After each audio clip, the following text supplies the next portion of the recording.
പരിശുദ്ധ പരമദിവ്യകാരുണ്യത്തിന് ആരാധനയും സ്തുതിയും പുകഴ്ചയും ഉണ്ടായിരിക്കട്ടെ. പരിശുദ്ധ പരമദിവ്യകാരുണ്യത്തിന് ആരാധനയും സ്തുതിയും പുകഴ്ചയും ഉണ്ടായിരിക്കട്ടെ. പ്രിയമുള്ളവരെ, നമ്മൾ ക്രിസ്തീയ വേദപുസ്തക സാരസംഗ്രഹങ്ങൾ നമ്മൾ കൂടെ അതിൽ സാക്ഷരത നേടിക്കഴിയുമ്പോൾ അതിൻ്റെ ആധ്യാത്മികമായ സാങ്കേതിക വിദ്യകളുണ്ട്. അതുകൂടി സ്വായത്തമാക്കാൻ വേണ്ടിയുള്ള ബോധപൂർവമായ ശ്രമം നടത്തണം. എന്നാൽ മാത്രമേ നമ്മൾ ദൈവവുമായിട്ടുള്ള സമ്പർക്കത്തിൽ വളരത്തുള്ളൂ. ദൈവസമ്പർക്കം വളരെ ക്രിസ്തീയതയിൽ ദൈവസമ്പർക്കം വളരെ എളുപ്പമാണ്.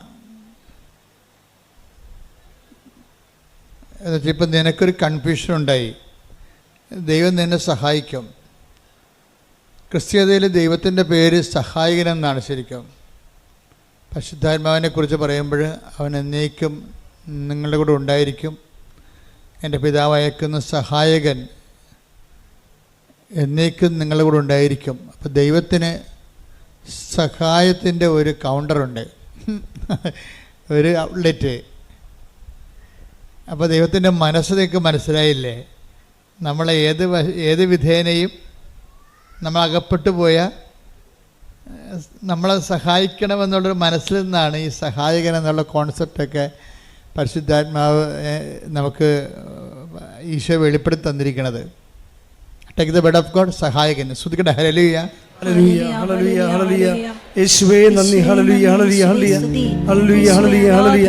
യേശുവേ ആരാധന ആരാധന ആരാധന ആരാധന ആരാധന. ഹല്ലേലൂയ ഹല്ലേലൂയ ഹല്ലേലൂയ ഹല്ലേലൂയ. യോഹന്നാൻ 14:26. യോഹന്നാൻ 14:26. എന്നാൽ എന്റെ നാമത്തിൽ പിതാവ് അയക്കുന്ന സഹായകനായ പരിശുദ്ധാത്മാവ് എല്ലാ കാര്യങ്ങളും നിങ്ങളെ പഠിപ്പിക്കുകയും ഞാൻ നിങ്ങളോട് പറഞ്ഞിട്ടുള്ളതെല്ലാം നിങ്ങളെ അനുസ്മരിപ്പിക്കുകയും ചെയ്യും. ബേസിക്കായിട്ട് ദൈവത്തിൻ്റെ ആത്മാവിൻ്റെ ജോലി എന്താണ്? നമ്മളെ സഹായിക്കുകയാണ്. നിങ്ങളെ ക്രിസ്ത്യാനിറ്റിയുമായിട്ട് പരിചയപ്പെടുമ്പോൾ സ്വാഭാവികമായും ആദ്യം വരണത് ഈ സഹായകൻ്റെ കൗണ്ടറിലാണ് വരണത്.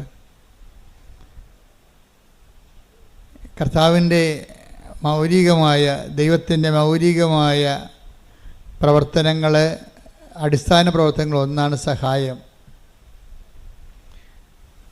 അമ്മയിലൂടെ പോലും നമുക്ക് കിട്ടുന്ന സഹായങ്ങൾ ദൈവത്തിൻ്റെ പൊതു നിലപാടിൻ്റെ ഭാഗമായിട്ടാണ്. നമ്മളൊരു പ്രത്യേക പ്രയാസത്തിൽ വീണ് കഴിഞ്ഞാൽ ദൈവം നമ്മളെ സഹായിക്കും. അത് ഇസ്രയേലിൻ്റെ ഒരു അനുഭവമാണ്. ഇസ്രയേലിന്, യഹൂദന്മാർക്ക്, അവരാണല്ലോ ഈ വെളിപാടിൻ്റെ ആദ്യത്തെ ആൾക്കാർ. അതുകൊണ്ട് തന്നെ അവരും ദൈവത്തെ മനസ്സിലാക്കിയിരിക്കുന്നത് തക്ക സമയത്ത് സഹായിക്കുന്നയാളെന്നാണ്. അതുകൊണ്ട് അവിടെ ഈ കാർഷിക വിളകളെല്ലാം നശിച്ച് നാട് നാറാണക്കല്ല് പറിക്കണ ഒരു സമയത്ത് അമ്മമാർ കുഞ്ഞുങ്ങളെ തന്നെത്താൻ പുഴുങ്ങി തിന്നുമായിരുന്നു. ഒന്ന് ചിന്തിച്ച് നോക്കിയേ, ഒരു കാലം അങ്ങനെ ഉണ്ടായിരുന്നു. സ്വന്തം കുഞ്ഞുങ്ങളെ തന്നെ അങ്ങോട്ടും ഇങ്ങോട്ടും കൊന്ന് പുഴുങ്ങി തിന്നണ കാലം. അത്രയ്ക്ക് മനുഷ്യൻ വിശന്നിട്ട് ആക്രാന്തം കയറി, കണ്ണിൽ ഭ്രാന്ത് കയറിയ കാലം. നാട് മുഴുവൻ ഒരു രക്ഷയുമില്ല, വെള്ളം കിട്ടാൻ പോലും മാർഗമില്ലാഞ്ഞ ആക്രാന്തത്തിൻ്റെ കാലം. അപ്പം ആ കാലത്ത് ഒരു മനുഷ്യൻ ഇസ്രയേലിലെ രാജാവിനെ കാണും. രാജാവിനെ കാണുമ്പോൾ രാജാവാണല്ല സഹായിക്കേണ്ടത്. അപ്പം ഈ മനുഷ്യൻ പറയും, രാജാവേ സഹായിക്കണമെന്ന് പറയും. അപ്പോൾ രാജാവ് എന്താ പറയണത്? നമ്മുടെ ഉടമ്പടി പുസ്തകത്തിലുണ്ടത്. കർത്താവ് സഹായിച്ചില്ലെങ്കിൽ എനിക്കെങ്ങനെ സഹായിക്കാൻ കഴിയും? 2 രാജാക്കന്മാർ 6:27. അവൻ പറഞ്ഞു കർത്താവ് സഹായിക്കുന്നില്ലെങ്കിൽ. രാജാവ് പറഞ്ഞു, എന്താണ് പറഞ്ഞ? കർത്താവ് സഹായിക്കുന്നില്ലെങ്കിൽ എനിക്കെങ്ങനെ കഴിയും? ഇപ്പൊ നമ്മൾ സർക്കാർ നിസ്സഹായമായി നിൽക്കുന്ന സമയമുണ്ട്. ഇപ്പോൾ തുടങ്ങിയതല്ലത്, എല്ലാ കാലങ്ങളിലും ഉണ്ട്. ജനങ്ങളെ ഭരിക്കുകയും നയിക്കുകയും സംരക്ഷിക്കുകയും ചെയ്യുന്ന സർക്കാർ തന്നെ ചില വിഷയങ്ങളിൽ നിസ്സഹായമായി നിൽക്കും. അത് ഞാനും കണ്ടിട്ടുണ്ട്. നമ്മളെത്ര ഇന്ന് കാണുന്ന പല ആൾക്കാരും നമ്മൾ സമാധാന കാലത്ത് മാത്രമാണ് അവർക്ക് അവിടെ അധികാരം പ്രയോഗത്തിൽ വരത്തുള്ളൂ. പക്ഷെ നമുക്ക് സമാധാന കാലത്ത് വലിയ അധികാര സഹായങ്ങൾ ആവശ്യമില്ലതാനും. അതാണ് രസം. സുനാമി വന്ന ദിവസം ഞാൻ രണ്ടാമത്തെ സുനാമി അടിക്കുമ്പോൾ 2000, ഇപ്പോൾ 20 കൊല്ലം കഴിഞ്ഞ്, ഇപ്പോൾ രണ്ടാമത്തെ സുനാമി അടിക്കണ സമയത്ത് ഞാൻ അഴീക്കൽ നിൽക്കുമ്പോഴുണ്ട് അവിടെ ഗൗരിയമ്മ എന്ന മന്ത്രിയാണ്, നാട്ടിലുണ്ട്. കുറേ പോലീസുകാരുമായിട്ട് വന്ന് അഴീക്കൽ ഇറങ്ങേണ്ട സമയത്ത് തന്നെ റേഡിയോ ടി വിയിലൊക്കെ എല്ലാം വേളാങ്കണ്ണി പള്ളി വരെ കടൽ കയറണതും പിന്നെ എല്ലായിടത്തും ആൾക്കാരും മരിക്കുന്ന വാർത്തകൾ വന്നുകൊണ്ടിരിക്കുകയാണ്. അപ്പോൾ ആൾക്കാർ കടപ്പുറത്തുനിന്ന് കുടിയൊഴിഞ്ഞ് കിട്ടിയത് ആടെങ്കിൽ ആട്, പശുവെങ്കിൽ പശു, കിട്ടിയതൊക്കെ എല്ലാം എടുത്ത് ഓട്ടോറിക്ഷ പെട്രോറിക്ഷ സൈക്കിളിൻ്റെ പുറകിലൊക്കെ ജനം ഇങ്ങനെ പലായനം ചെയ്യണ കാഴ്ചയാണ്. ഞാൻ എൻ്റെ കണ്ണുകൊണ്ട് ആദ്യം കണ്ടതാണ് ഇങ്ങനെ ജനം ഇങ്ങനെയാണ് കൂട്ടത്തോടെ കുടിയൊഴിഞ്ഞു പോണത് എങ്ങനെയാണെന്ന്. ആ സമയത്താണ് ഗൗരിയമ്മയും കുറേ പോലീസുകാരും കൂടി വന്നത് മാത്രമേ നമുക്ക് ഓർമ്മയുള്ളൂ. മൂന്നാമത്തെ തിര ഇങ്ങനെ തിരിഞ്ഞു വന്നപ്പോൾ ആൾക്കാർ അലറി കടപ്പുറത്ത് കിടന്നുണ്ട്. അപ്പം തന്നെ ഗൗരിയമ്മ ഒരു കണക്കിന് ഒരു കാല് അകത്ത് വെച്ച് ഒരു കാലം പുറത്ത് വെച്ച് ഒരു കണക്കിന് കാറും കൊണ്ട് അവിടുന്ന് പോലീസുകാരെല്ലാം കൂടി ഓടിക്കളഞ്ഞു അവിടുന്ന്. അപ്പോൾ എനിക്ക് മനസ്സിലായി, മന്ത്രിയാണെങ്കിലും ഒന്നും ചെയ്യാനില്ല, അവിടെ നിസ്സഹായനാണ്. ആരായാലും നിസ്സഹായനാണ്. അപ്പോൾ എനിക്കൊരു പേടി വന്നത് ജനമിങ്ങനെ കൂട്ടത്തോടെ പലായനം ചെയ്യണ കണ്ടപ്പോഴേക്ക് ഭയങ്കര പ്രയാസമായി. കാര്യം ഇനി ജനം തിരിച്ചു വരത്തില്ലേ, ഇനി എന്താണ്, കടൽ കയറി വരികയാണ്, മൂന്നാമത്തെ കയറ്റം കയറി കഴിഞ്ഞാൽ നാട് മുങ്ങിപ്പോവുക.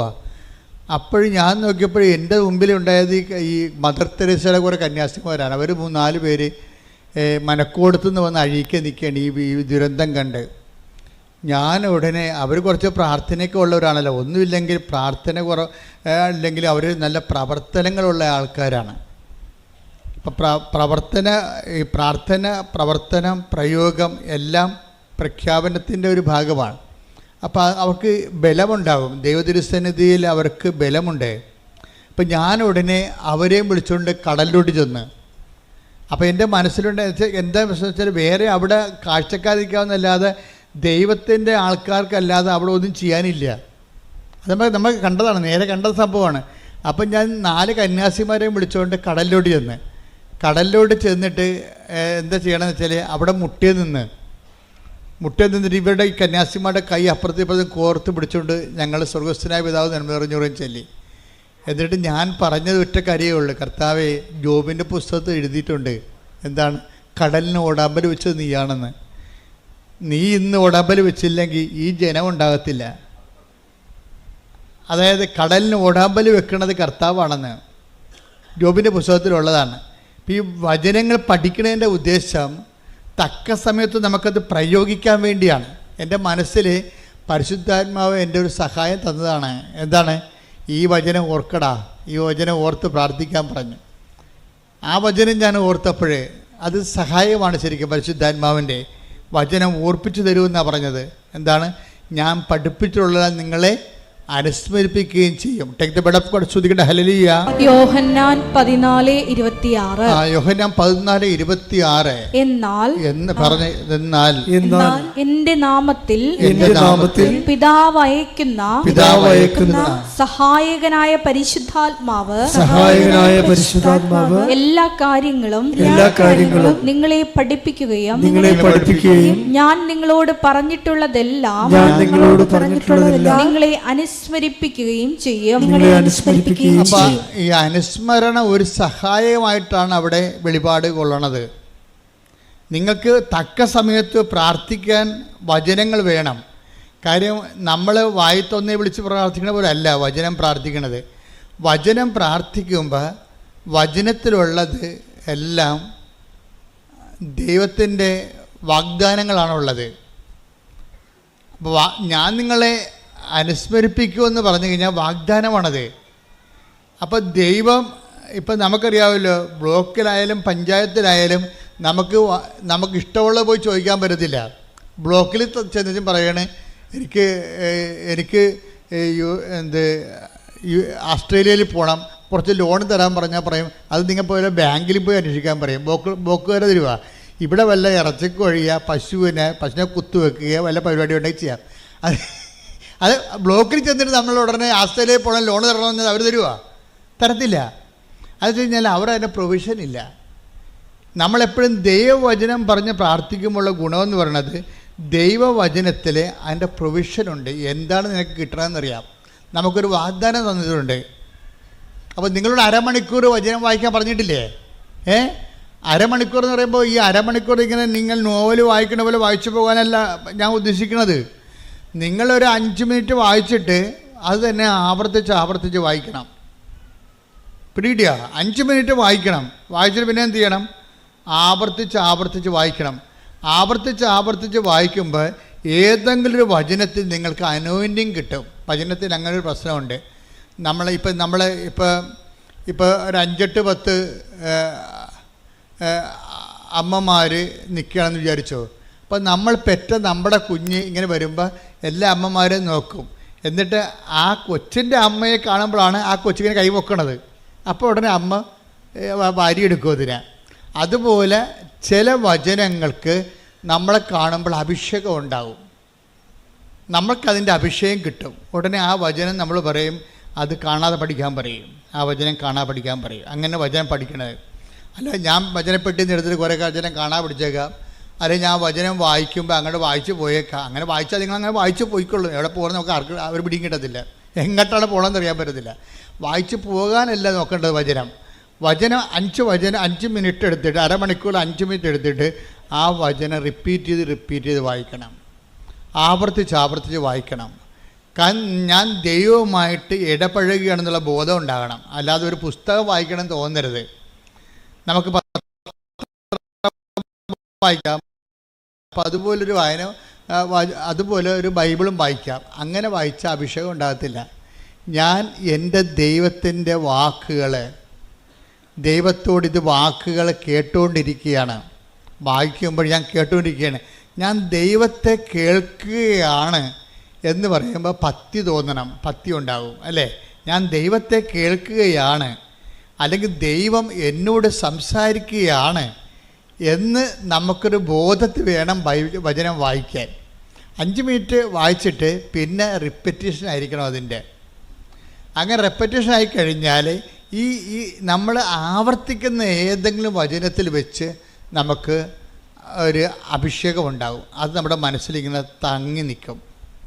എന്നിട്ട് തങ്ങി നിന്നിട്ട് അതിങ്ങനെ അബീസിലേക്ക് പോകും. ചില സമയത്ത് അബീസിലേക്ക് പോയാലും അതിൻ്റെ കോഡ് അടിച്ചാൽ നമുക്കറിയാമല്ലോ, സെർവറിലേക്ക് നമ്മുടെ മാറ്റർ മൊബൈലിൽ സെർവറിലേക്ക് പോയാലും ശരി, നമ്മളതിൻ്റെ കോഡ് അടിച്ചു കഴിഞ്ഞാൽ ഉടനെ അത് തിരിച്ചു വരും ഇല്ലേ? എന്ത് വീഡിയോ ആണെങ്കിലും നമ്മൾ അതിൻ്റെ കോഡ് അടിച്ച് കൊടുത്താൽ മതി. ഇതുപോലെയാണ് വചനം വായിച്ചാൽ ഒരു പ്രശ്നം ഉണ്ടായിക്കഴിയുമ്പോൾ പരിശുദ്ധാത്മാവ് നമ്മളെ സഹായിക്കും. ഈ പ്രശ്നത്തിന് ഈ വചനം വെച്ചാണ് പ്രാർത്ഥിക്കേണ്ടത്. അല്ലെങ്കിൽ നമ്മൾ വായി തോന്നുന്ന പോലെ ഈ സ്വയം പ്രേരിത പ്രാർത്ഥന പോലെ വായി തോന്നുന്ന കോതൊക്കെ പാട്ട് പോലെ എന്തെങ്കിലുമൊക്കെ പറഞ്ഞുകൊണ്ടിരിക്കും. അതല്ല, അത് മനുഷ്യൻ്റെ വചനമാണ്. പലപ്പോഴും ദൈവത്തോട് ഇടപെടുമ്പോൾ ദൈവത്തിൻ്റെ വചനം തന്നെയാണ് നമ്മൾ പറഞ്ഞ് പ്രാർത്ഥിക്കേണ്ടത്. നമുക്ക് ചിലപ്പോൾ നമ്പറൊന്നും അറിയാൻ പറ്റത്തില്ല, പക്ഷേ ദൈവാംശം അതിലുണ്ടാകണം. ഇപ്പം ഞാനെന്താ പറഞ്ഞത്? കർത്താവേ, ജോബിൻ്റെ പുസ്തകത്തിൽ എഴുതിയിട്ടുണ്ട് എന്താണ്? കടലിന് ഓടാമ്പൽ വെച്ചത് അങ്ങാണെന്ന്. കർത്താവ്, ആ ഓടാമ്പൽ ഊരിപ്പോയിട്ടുണ്ടെങ്കിൽ അതിനെ അങ്ങ് തന്നെ അടച്ചു വെക്കണം. ഈ ജനങ്ങളുടെ ജീവൻ രക്ഷിക്കണം. കാരണം ജനങ്ങൾക്ക് വേണ്ടി നമ്മൾ മധ്യസ്ഥം വഹിക്കാൻ അവിടെ അതിന് ശേഷം പിന്നീട് കടൽ ശാന്തമാകുമല്ലോ. അതെന്ന് വെച്ചാൽ ഇതുപോലെ തന്നെയാണ് നിങ്ങളുടെ ജീവിതത്തിൽ ഓരോരോ വിഷയത്തിന് പ്രാർത്ഥനകൾ നിങ്ങൾ പറയുമ്പോൾ പരമാവധി നിങ്ങൾ വളർച്ച പ്രാപിക്കണം. വളർച്ച പ്രാപിച്ചിട്ട് ഒന്ന് പ്രാർത്ഥിച്ച്, കർത്താവായ ദൈവമേ, ഓരോരോ വിഷയത്തിന് ആസ്പദമായ വചനങ്ങളെ അനുസ്മരിപ്പിച്ച് തരുവാൻ അഭിഷേകം നൽകണമേ. ഓരോരോ വചനത്തിന് ആസ്പദമായ വചനങ്ങളെ, ഓരോരോ വിഷയത്തിന് ആസ്പദമായ വചനങ്ങളെ അനുസ്മരിപ്പിച്ച് നൽകുവാൻ അഭിഷേകം നൽകണമേ. ശ്രുതികടെ ഹല്ലേലൂയ ഹല്ലേലൂയ ഹല്ലേലൂയ ഹല്ലേലൂയ. ആരാധന ആരാധന യേശുവേ, തക്ക സമയത്ത് വചനം ഞങ്ങൾക്ക് അനുസ്മരിപ്പിച്ചു നൽകണമേ. പ്രയോജനപ്പെടുവാൻ കൃപ ചെയ്യണമേ. Hallelujah hallelujah. പരിശുദ്ധ പരമ ദിവ്യകാരുണ്യത്തിന് ആരാധനയും സ്തുതിയും പുകഴ്ചയും ഉണ്ടായിരിക്കട്ടെ. ദൈവത്തിന്റെ ഒരു ചായ്വെന്ന് പറയണത് നമ്മളെ ഏത് വിധേനയും ഏതവസ്ഥയിലും സഹായിക്കാനുള്ള ഒരു മാനസികാവസ്ഥയാണ് ദൈവത്തിനുള്ളത്. അത് പലപ്പോഴായിട്ട് വെളിപ്പെടുത്തുക മാത്രമല്ല, ഇസ്രായേലിൻ്റെ അനുഭവം മാത്രമല്ല. ഇസ്രായേലിൻ്റെ അനുഭവം എന്താ നമ്മൾ വായിച്ചില്ലേ? 2 രാജാക്കന്മാർ എന്താ പറഞ്ഞു? 2 രാജാക്കന്മാർ 6:27 ആ രാജാവിനോട് ചോദിക്കുകയാണ്, കർത്താവേ ഞങ്ങളെ സഹായിക്കണമേ. അപ്പോൾ എന്താ പറയണത്? രാജാവ് പറയണത്, ദൈവം സഹായിച്ചില്ലെങ്കിൽ രാജാവിനെ സഹായിക്കാൻ പറ്റുമോ? അടിസ്ഥാനപരം മനസ്സിലായില്ലേ? ഒന്ന് പറഞ്ഞ്, ദൈവം സഹായിച്ചില്ലെങ്കിൽ രാജാവിനെ സഹായിക്കാൻ പറ്റുമോ? ഇവിടെ ഒരു പ്രശ്നമുണ്ട്. നിങ്ങൾക്ക് ലഭിച്ച പല സഹായങ്ങളും നിങ്ങൾ അങ്കിളിൻ്റെ മകൻ സഹായിച്ചു, അങ്കിള് സഹായിച്ചു, കൂട്ടുകാർ സഹായിച്ചു, നാട്ടുകാർ സഹായിച്ചു, പാർട്ടിക്കാർ സഹായിച്ചു എന്ന് പറഞ്ഞില്ലേ? ഇങ്ങനെ പറഞ്ഞാൽ ഉള്ള സഹായം കൂടി പോകും. എന്താ കാര്യം? ദൈവം സഹായിക്കുന്ന കൊണ്ടാണ് അവർക്ക് നമ്മളെ സഹായിക്കാൻ പറ്റണത്. അത് ഓർക്കണം. അല്ല, നിങ്ങൾ അവരുടെ അടിമകളായിട്ട് ജീവിച്ചിട്ട് കാര്യമില്ല. ആധ്യാത്മികത എന്ന് പറയുന്നത് ഒരു നിലപാടാണ്, വിഷയത്തോടുള്ള ഒരു സുവിശേഷവിഹിതമായ സമീപനമാണ്. എന്താ പറയണത്? ആര് നമ്മളെ സഹായിച്ചാലും എങ്ങനെ സഹായിച്ചതായിരിക്കും. ദൈവം സഹായിച്ചില്ലെങ്കിൽ രാജാവിന് നമ്മളെ സഹായിക്കാൻ പറ്റുമോ എന്ന് പറഞ്ഞേ? ദൈവം സഹായിച്ചില്ലെങ്കിൽ രാജാവിന് നമ്മളെ സഹായിക്കാൻ പറ്റുമോ? അപ്പോൾ ഇന്ന് വരെ ആരെങ്കിലും സഹായിച്ചിട്ടുണ്ടെങ്കിൽ, കാര്യം സഹായം നമുക്കറിയാവില്ല, എത്രയോ പേരാണ് സഹായം കൊണ്ട് അധാർമികരായി പോയത്. ഇപ്പോൾ ഒരു ദിവസം ഒരു ചേച്ചി പറഞ്ഞു, എൻ്റെ അച്ഛാ, ഞാൻ നല്ല പ്രതിബദ്ധയായ ഭാര്യയായിരുന്നു, പക്ഷെ അത് കുമ്പസാരമൊന്നുമല്ല, ഞങ്ങൾ സംസാരിക്കുമ്പോൾ പറയണതാണ്. ഞാൻ ചേച്ചി പ്രാർത്ഥനാ ജീവിതം ശ്രദ്ധിക്കുക വെച്ചാൽ, പക്ഷെ പ്രാർത്ഥനാ ജീവിതമേ എനിക്കിപ്പോൾ ഒരു കോൺഫിഡൻസ് ഇല്ലെന്ന് പറയും. എനിക്കൊരു കോൺഫിഡൻസ് ഇല്ലെന്ന് പറയും. എന്താണ്? അവർക്ക് നല്ല പ്രാർത്ഥനാ ജീവിതം ഒരു കാലത്ത് ഉണ്ടായിരുന്നതാണ്. പ്രാർത്ഥനാ ജീവിതമല്ല, പ്രാർത്ഥന ഉണ്ടായിരുന്നതാണ്, പക്ഷെ കോൺഫിഡൻസ് പോയി. എന്താ കാര്യം? അവർക്ക് മലയാളത്തിൽ എഴുതാൻ അറിയാൻ പാടില്ല. ഇംഗ്ലീഷ് എഴുതാൻ അറിയില്ല, മലയാളത്തിൽ എഴുതാൻ അറിയാൻ പാടില്ല. അപ്പോൾ ഒരു അറബി നാട്ടിൽ ചെന്നപ്പോഴേ അവർക്ക് ഒരു കത്ത് വീട്ടിലോട്ട് മക്കൾക്ക് വിടണം, താൻ ജീവിച്ചിരിപ്പുണ്ടെന്ന്, അവിടെ ജോലി ചെയ്യുന്നുണ്ട്, തനിക്ക് സുഖമാണെന്ന്. അപ്പോൾ കത്ത് ആദ്യം വീട്ടിൽ നിന്ന് തന്നെ കത്ത് വായിക്കണം. അപ്പോൾ മൊബൈലിൻ്റെ കാലമല്ലത്, 90ൻ്റെ കാലഘട്ടമാണിത്. അപ്പോൾ വീട്ടിൽ നിന്ന് തന്നെ കത്ത് വായിക്കണം, നമ്മൾക്ക് കത്ത് വേറെ ആളിനോട് പറഞ്ഞു കൊടുത്ത് എഴുതിക്കണം. അങ്ങനെ ഒരു കാലം ഉണ്ടായിരുന്നേ, ഓർക്കണില്ലേ? 85കളൊക്കെ അത്തരം കാലമാണ്.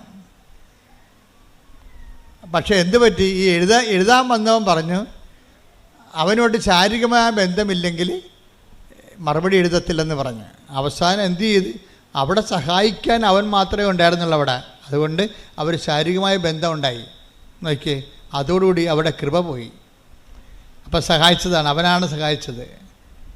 അല്ലെങ്കിൽ ഇവർക്ക് ദാർഢ്യത്തോടെ ഇവർക്ക് പറയാമായിരുന്നു, നീ പൊടാവിടുന്നു, നീ എന്നെ സഹായിക്കുന്നുണ്ടെങ്കിൽ എൻ്റെ കർത്താവ് എന്നെ സഹായിക്കുന്നത് നീ വഴിയാണ്, നിനക്ക് സഹായിച്ചില്ലെങ്കിൽ നാളെ വേറെ ആൾ വരും എന്ന് പറയാനുള്ള ചങ്കൂറ്റത്തിൻ്റെ പേരാണ് ആധ്യാത്മികത. കൈയടിച്ച് ശ്രദ്ധിക്കട്ടെ. ഹല്ലേലൂയ.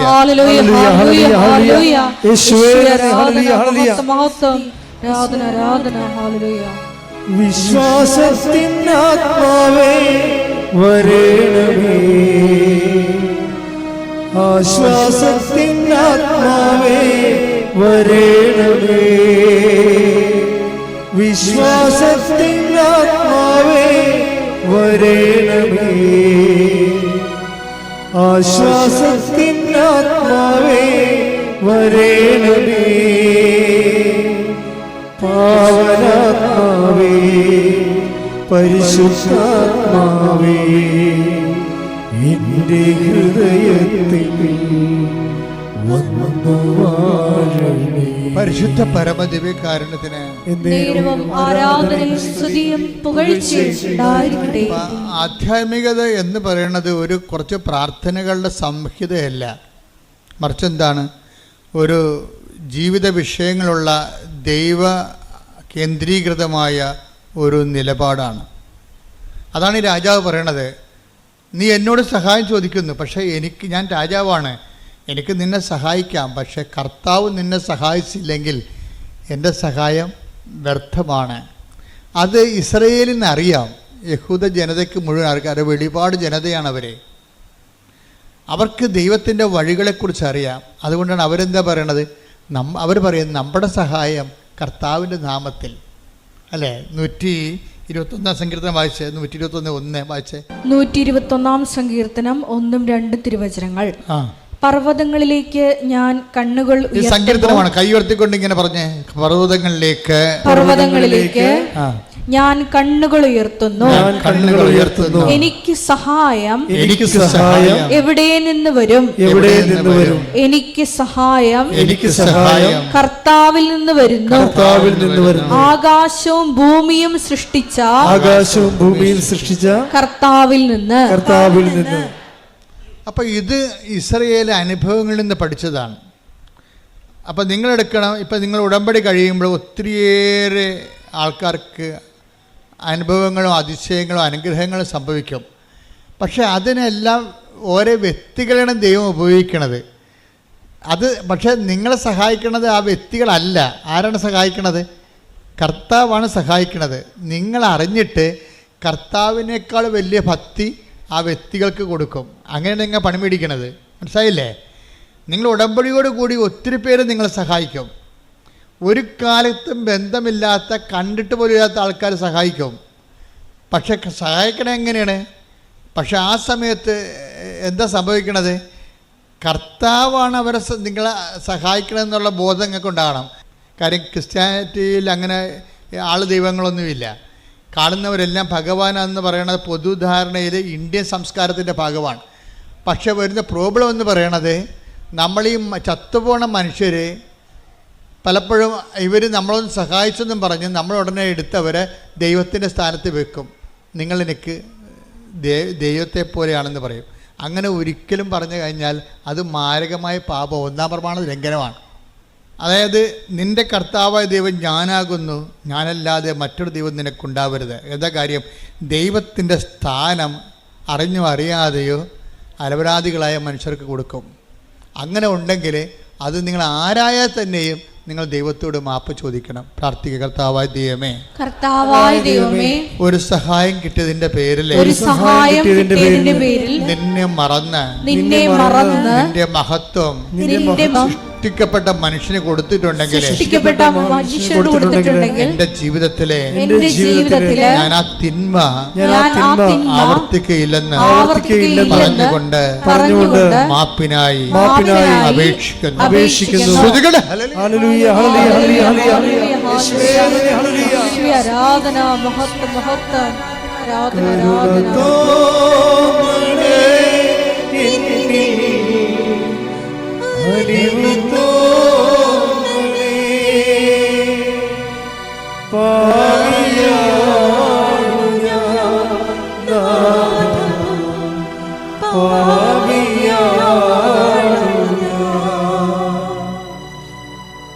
പരിശുദ്ധ പരമദിവ്യകാരുണ്യത്തിന് നേരവും ആരാധനയും സ്തുതിയും പുകഴ്ചയും ഉണ്ടായിരിക്കട്ടെ. ഇതൊക്കെ നിങ്ങൾക്ക് അനുദപിക്കാനുള്ള അവസരമാണ്. ഉടമ്പടി 2016 15 ആദ്യം തരുമ്പോൾ കർത്താവിൻ്റെ ഉടമ്പടിയുടെ അടിസ്ഥാന വചനം എന്തായിരുന്നു അറിയാവോ? എന്താണ്? അനുതപിച്ചാൽ നീ അനുഗ്രഹം പ്രാപിക്കും. യെശയ്യാ 1:19. അനുസരിക്കാൻ സന്നദ്ധരെങ്കിൽ ആദ്യത്തെ ഒരു പാപം ചെയ്തവരായിരിക്കാം നമ്മൾ. പക്ഷെ നമുക്ക് അനുദപിക്കാനുള്ള ഇതുപോലുള്ള അവസരങ്ങളുണ്ട്. പക്ഷെ അത് കൊടുത്താൽ മാത്രമേ കിട്ടത്തുള്ളൂ. ഹെബ്രായർ 12:17. പിന്നീട് അവകാശം പ്രാപിക്കാൻ ആഗ്രഹിച്ചപ്പോൾ പിന്നീട് അവകാശം പ്രാപിക്കാൻ ആഗ്രഹിച്ചപ്പോൾ ആളുടെ കാര്യമാണ്, ഏശാവിൻ്റെ കാര്യമാണ്. ഒരു ഗ്ലാസ് പാൽപ്പായസത്തിന് വേണ്ടി കടിഞ്ഞൽ അവകാശം വിറ്റ ഒരു പന്നിയാണ് ആ മനുഷ്യൻ. അവന് പിന്നീട് ബോധമുണ്ടായി. വിശപ്പ് വന്നപ്പോൾ പെട്ടെന്ന് ദൈവത്തെ മറന്നു പോയെങ്കിലും വിശപ്പ് കഴിഞ്ഞപ്പോൾ 2 ഏമ്പക്കം വിട്ട് കഴിഞ്ഞപ്പോൾ പുള്ളിക്ക് ബോധം വന്നു. പക്ഷെ അങ്ങനെ ബോധം വന്നിട്ട് കാര്യമില്ല. പിന്നീട് പുള്ളി കരഞ്ഞ്. പക്ഷേ പിന്നീട് അവകാശം പ്രാപിക്കാൻ അവൻ ആഗ്രഹിച്ചു. പക്ഷെ വചനം എന്താ പറയണത്? അവൻ തിരസ്കരിക്കപ്പെട്ടുവെന്ന് നിങ്ങൾക്കറിയാമല്ലോ. കണ്ണീരോടെ അവൻ അത് ആഗ്രഹിച്ചെങ്കിലും അനുദപിക്കാൻ അവൻ അവസരം ലഭിച്ചില്ല. That's a point. എന്ന് പറഞ്ഞ കണ്ണീരോടെ അവനത് അനുതാപം ആഗ്രഹിച്ചെങ്കിലും അവകാശം ആഗ്രഹിച്ചെങ്കിലും അനുതപിക്കുവാൻ അവന് അവസരം കിട്ടിയില്ല. അപ്പൊ അനുതപിക്കാനുള്ളത് ഒരു അവസരമാണ്. നിങ്ങൾക്ക് ദൈവം ഓരോ അവസരങ്ങൾ തരും. എന്നിട്ട് ആൾക്കാരെന്ത് ചെയ്യും? നാളെ എന്ന് പറഞ്ഞ് മാറ്റിവെക്കും. നാളെ ശരിയാക്കാം. ഞാനിപ്പോൾ തിന്മയിൽ ജീവിക്കുകയാണ്, നാളെ ശരിയാക്കാം എന്ന് പറയും. അത് പ്രഭാഷകൻ എന്താ പറയുന്നത്? 7 നാളെ എന്ന് മാറ്റിവെക്കരുത്. Take the word of God. ശ്രദ്ധിക്കട്ടെ. ഹല്ലേലൂയ, ഹല്ലേലൂയ, ഹല്ലേലൂയ, ഹല്ലേലൂയ, ഹല്ലേലൂയ. യേശുവേ നന്ദി. ഹല്ലേലൂയ, സ്തോത്രം. ഹല്ലേലൂയ. യേശുവേ നന്ദി, ഹല്ലേലൂയ. പ്രഭാഷകൻ 5:7. 5:7. കർത്താവിലേക്ക് തിരിയാൻ വൈകരുത്. നാളെ എന്ന് നീട്ടിവയ്ക്കുകയും അരുത്. അവിടുത്തെ ക്രോധം അവിചാരിതമായി ഉണരുകയും ആ ശിക്ഷയിൽ നീ നശിക്കുകയും ചെയ്യും. ഇപ്പം കർത്താവിൻ്റെലേക്ക് തിരിയാൻ, ദൈവത്തിലേക്ക് തിരിയാൻ ചില ആൾക്കാരില്ല, പത്രം കൊണ്ടുപോയി അലമാരിയുടെ മോളിൽ വെച്ചിട്ട് കറങ്ങി നടക്കും. അവിടെ ചെന്നപ്പോൾ അച്ഛനെ കണ്ടില്ല. കുമ്പസാരം ഞങ്ങളുടെ നാട്ടിൽ കുമ്പസാരം, ഞങ്ങളുടെ ഇടവക കുമ്പസാരം 1-ാം ഞായറാഴ്ചയും ശനിയാഴ്ചയും 3-ാം ശനിയാഴ്ചയുമാണ്. ഇങ്ങനെയൊക്കെ ഉടായ്പ പറഞ്ഞു നടക്കും. അപ്പോൾ കഴിഞ്ഞ ദിവസം ഒരു ചെടുത്തി പറഞ്ഞേ, ഞങ്ങളുടെ ഇടവകയിലെ അച്ഛന് കുമ്പസാരത്തിന് ഇരിക്കണത് മുഴുവനും 1, 3 പക്ഷേ ഞാൻ എൻ്റെ മക്കളും കൂടി വിളിച്ചുകൊണ്ട് അച്ഛൻ്റെ അടുത്ത് ചെന്ന് പറഞ്ഞു, അച്ഛൻ എനിക്ക് കുമ്പസാരിക്കണം, എനിക്ക് മക്കൾക്ക് കുമ്പസാരിക്കണം. പിന്നെ ഇപ്പം ഞങ്ങൾ ആഴ്ച കുമ്പസാരിക്കും. കണ്ട, അത് എന്ത് തീഷ്ണതയാണ്. അത് വരുമ്പോൾ കത്തോലിക്കൽ ശ്രദ്ധിക്കുക, മറ്റു സഭക്കാർ അവരുടെ സഭയിലുള്ള വിശുദ്ധീകരണ നടപടികൾ സ്വീകരിക്കുക. പക്ഷേ ഒന്നും മാറ്റി വെക്കരുത്. നിങ്ങളുടെ അലംഭാവം കൊണ്ട്, നിങ്ങളെ പള്ളിയുടെ മുതുകത്ത് പഴിചാരിക്കൊണ്ട് നിങ്ങളുടെ സ്കൂട്ടാകണതാണ്. ദൈവത്തിനറിയാമത് ഉടായിപ്പാണെന്ന്. അത് ദൈവത്തിരുസേന നിൽക്കുമ്പോൾ മനുഷ്യൻ്റെ മുമ്പിൽ ഈ മറച്ച് കളിയും ഒളിച്ച് കളിയും നടക്കും. ദൈവത്തിരുസേനത്തിൽ ഒരു നടക്കണില്ല. നിങ്ങളെ ഒരു തീരുമാനം എടുക്കുമ്പോൾ തന്നെ ഇന്നത് കൊണ്ടാണ് തീരുമാനിക്കണം ദൈവത്തിന് അറിയാൻ പറ്റും. അപ്പോൾ നിങ്ങൾ ഈ മനുഷ്യന്മാരുടെ പെരുമാറുന്ന പോലെ ദൈവത്തിൻ്റെ അടുത്ത് പെരുമാറി പണിമേടിക്കരുതെന്നാണ് ഞാൻ പറഞ്ഞതിൻ്റെ അർത്ഥം. ശ്രുതിക്കട്ടെ. ഹല്ലേലൂയ, ഹല്ലേലൂയ, ഹല്ലേലൂയ, ഹല്ലേലൂയ, ഹല്ലേലൂയ. അനുഭവിക്കാനുള്ള അവസരങ്ങൾ നഷ്ടപ്പെടുത്താതിരിക്കുവാൻ ഈ ആരാധനയിലൂടെ ഞങ്ങളെ പരിശുദ്ധരേ പരമോന്നത യേശുവേ, അണയുന്നു ഞാൻ തിരുമുൻപിനായി, അറിവോടെ നോക്കണമേ. അപ്പോൾ ഇതൊരു അവസരമാണ്. അല്പമെങ്കിലും അനുതാപം ചെയ്തു പോയ കാര്യങ്ങളെക്കുറിച്ച് മനസ്സിൽ തോന്നിയാൽ അതിൻ്റെ അർത്ഥം പരിശുദ്ധാത്മാവ് നിങ്ങളിൽ വസിക്കാൻ തുടങ്ങിയെന്നതിൻ്റെ അർത്ഥം. അത് മനസ്സിലാക്കണം. അല്ലാതെ എനിക്ക് പാപത്തേക്ക്, നിങ്ങൾ പറഞ്ഞാൽ എനിക്ക് പാപത്തെക്കുറിച്ച് ദുഃഖം തോന്നിയ അല്ല സംഭവിക്കണത്. അല്പമെങ്കിലും നിങ്ങൾ ചെയ്തു പോയതിനെ കുറിച്ചൊരു മനസ്താപം നിങ്ങളുടെ മനസ്സിൽ തോന്നിയാൽ അതിൻ്റെ അർത്ഥം സഹായകനായ പരിശുദ്ധാത്മാവ് ഓൾറെഡി അവൻ്റെ ജോലി തുടങ്ങിയെന്നാണ്. അപ്പോൾ നിങ്ങളെന്ത് ചെയ്യണം? അതിനോട് സഹകരിക്കണം. അല്ല, നിങ്ങളെ ആൾക്കാർക്ക് അനുതാപമൊക്കെ ഉണ്ടാകും. പക്ഷേ എന്താ സംഭവിച്ചു കഴിഞ്ഞാൽ ആൾക്കാരത് സ്വാഭാവികമായിട്ട് വചനം കേട്ടപ്പോൾ എന്തോ ഉണ്ടായതാണെന്ന് തോന്നുന്നു. അങ്ങനെയല്ല, ദൈവത്തിൻ്റെ ആത്മാവും നിങ്ങളിൽ പ്രവർത്തിക്കാൻ തുടങ്ങിയിരിക്കുന്നു. പ്രാർത്ഥിക്കുക. കർത്താവേ, കർത്താവേ, ഇപ്പോൾ എനിക്ക് തോന്നിയ അനുതാപത്തിന്റെ മേൽ ഇപ്പോൾ എനിക്ക് തോന്നിയ അനുതാപത്തിന്റെ മേൽ ദൈവിക നടപടി ആരംഭിച്ചതായി ആത്മാവിന്റെ പ്രവർത്തനങ്ങൾ തുടങ്ങിയതായി ഞാൻ മനസ്സിലാക്കുന്നു. ആത്മാവിന്റെ കൃപയിലും അഭിഷേകത്തിലും നിലനിൽക്കുവാൻ എന്നെ സഹായിക്കണമേ. ശ്രുതികടെ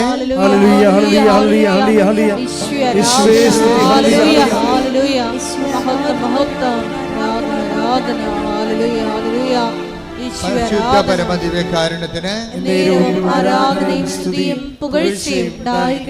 എന്താ വിഷയം എന്ന് പറയണത്? അവൻ നമ്മൾ ആരിൽ നിന്നും അകലെയല്ല. അല്ലാതെ ക്രിസ്ത്യാനികളിൽ നിന്നും അല്ലെങ്കിൽ നോൺ ക്രിസ്ത്യൻസിൽ നിന്നും അകലെയല്ല എന്നല്ല പറഞ്ഞിരിക്കുന്നത്. അവൻ നമ്മളിൽ നിന്ന് ആരിൽ നിന്നും അകലെയല്ല. ഈ അനുതാപം ആർക്കെല്ലാം തോന്നിയിട്ടുണ്ടോ ഓർക്കണേ എന്താണ്? നിങ്ങൾ ഏത് മതത്തിൽപ്പെട്ടായാലും ദൈവം നിങ്ങളുടെ അടുത്തുണ്ട്. കൈയടിച്ച് ശ്രുതിക്കട്ടെ ഹല്ലേലൂയ. ആരാധനേ ശ്രുതിക്കട്ടെ ഹല്ലേലൂയ. ആരാധനേ പരിശുദ്ധനേ പരമോന്നത യേശുവേ, അണയുന്നു ഞാൻ തിരുമുൻപിലായി, അറിവോടെ എന്നെ നോക്കണമേ. ആരാധ്യനേ പരിശുദ്ധനേ പരമോന്നത യേശുവേ, അണയുന്നു ഞാൻ തിരുമുൻപിലായി, അറിവോടെ എന്നെ നോക്കണമേ. നടപടി പുസ്തകം 17:27. അവർ ദൈവത്തെ അന്വേഷിക്കുന്നതിനും അവർ ദൈവത്തെ അന്വേഷിക്കുന്നതിനും ഒരുപക്ഷേ അനുഭവത്തിലൂടെ അവിടുത്തെ കണ്ടെത്തുന്നതിനും വേണ്ടിയാണ്. ദൈവത്തെ കണ്ടെത്തുന്ന ഒരു വഴി എന്താണ്? അനുഭവമാണ്. മനസ്സിലായില്ലേ? നടപടി 17 എന്താ പറഞ്ഞത്? 17:27 എന്താ പറയണത്? ദൈവത്തെ കണ്ടെത്തുന്ന ഒരു വഴി എന്താണ്? അനുഭവമാണ്. അതുകൊണ്ടാണ് ഈ അനുഭവ സാക്ഷ്യമെന്നും പറഞ്ഞ് നമ്മൾ കെട്ടിച്ചാടി നടക്കേണ്ട കാര്യം ഇതാണ്. ദൈവത്തെ മനുഷ്യൻ കണ്ടെത്തണത് ബുദ്ധിപരമായിട്ടുള്ള വ്യായാമത്തിലൂടെയല്ല, ഒരു ടാഞ്ചിബിളായിട്ടുള്ള സ്പർശ്യമായിട്ടുള്ള അനുഭവത്തിലൂടെയാണ്. ബുദ്ധിപരമായ വ്യായാമത്തിലൂടെ കണ്ടെത്തുന്നവർ ചിലപ്പോൾ 0% ആയിരിക്കും, 0.1 ആയിരിക്കും. പക്ഷേ ബാക്കി 99% ആൾക്കാരും ദൈവത്തെ കണ്ടെത്തുന്നത് സ്വന്തം അനുഭവത്തിലൂടെയാണ്. ഈ അനുഭവത്തിലൂടെ എന്താണ് അനുഭവം എന്ന് പറയണത്? ബേസിക്കായിട്ടുള്ള അനുഭവം എന്ന് പറയണത്, വായിച്ചോളൂ, താഴേക്ക് വായിച്ചോളൂ. എങ്കിലും അവിടുന്ന് നമ്മിൽ ആരിൽ നിന്ന് അകലെയല്ല. അതാ സംഭവം. എങ്കിലും അവിടുന്ന് പറഞ്ഞേ, എങ്കിലും അവിടുന്ന് നമ്മൾ ആരിൽ നിന്നും അകലെയല്ല. അപ്പം ഇതാണ് ബേസിക് ഗോഡ് എക്സ്പീരിയൻസ് എന്ന് പറയണത്. നിങ്ങൾ ഏത് മതത്തിൽപ്പെട്ട ആൾക്കാരായാലും ദൈവം നിങ്ങളിൽ നിന്ന് അകലെയല്ല എന്ന് ആരിൽ നിന്നും എന്നാണ് പറയണത്. അല്ലാതെ മറ്റ് ഓരോ വിഭാഗമല്ല പറയണത്. നമ്മൾ അത് ഏതൻസിലെ പ്രസംഗമാണ്. ഏതൻസിൽ ചുരുക്കം ചില യഹൂദന്മാരേ ഉള്ളൂ. പൗലോസിൻ്റെ പ്രസംഗമാണിത്. അവിടെയുള്ളതെല്ലാം ഗ്രീക്ക് വിജാതിയരാണ് ഉള്ളത്, യഹൂദന്മാരുടെ ജാതിയിൽപ്പെടാത്തവരാണ്. അപ്പോൾ കോമൺ പബ്ലിക്കിനോടാണ് പറയണത്, നമ്മൾ ആരിൽ നിന്നും ദൈവം അകലെയല്ല. ഇതെല്ലാവരും മനസ്സിലാക്കണം. നിങ്ങൾ എന്ത് വിശ്വസിച്ചാലും യഥാർത്ഥ ദൈവം നിങ്ങൾ ആരിൽ നിന്നും അകലെയല്ല. അതുകൊണ്ട് ഇപ്പോഴെന്താ സംഭവം? അകലെ അല്ല എന്ന് വെച്ചാൽ അർത്ഥം എന്താണ്? അടുത്താണെന്നതിന് അർത്ഥം. മനസ്സിലായി? അകലെയല്ലെന്ന് പറഞ്ഞതിൻ്റെ അർത്ഥം എന്താണ്? അടുത്താണ്. കലവൂര് ഈ കൃപാസനത്തിൻ്റെ അകലെ അല്ല എന്ന് വെച്ചാൽ കലവൂര് അമേരിക്കയിലല്ലെന്ന് അതിൻ്റെ അർത്ഥം. അടുത്താണെന്ന് എന്ന് വെച്ചാൽ നമ്മളൊരു ചെറിയൊരു പരിശ്രമം നടത്തിയാൽ പെട്ടെന്ന് അവിടെ എത്താൻ കഴിയും.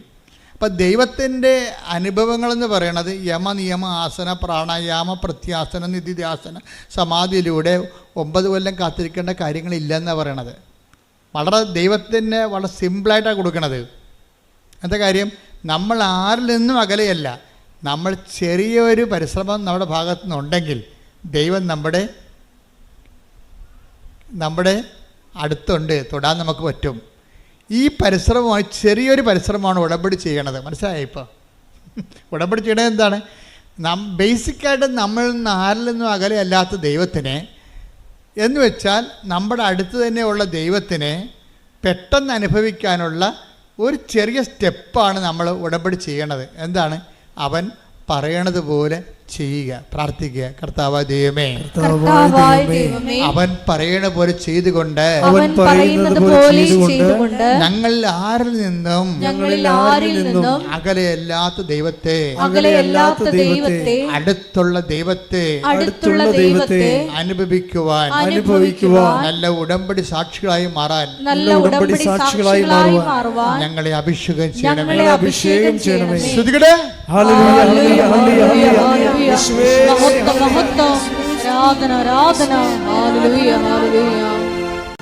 നല്ല ദൈവത്തോട് എന്തു ചെയ്തു നന്ദി ചൊല്ലിടും. എന്റെ കൊച്ചു ജീവിതത്തെ നിന്റെ മുമ്പിൽ കാഴ്ചയിടാം. ഇത്ര നല്ല ദൈവത്തോടും ഞാൻ എന്തു ചെയ്തും നന്ദി ചൊല്ലിടും. എന്റെ കൊച്ചു ജീവിതത്തെ നിന്റെ മുമ്പിൽ കാഴ്ചയിടാം.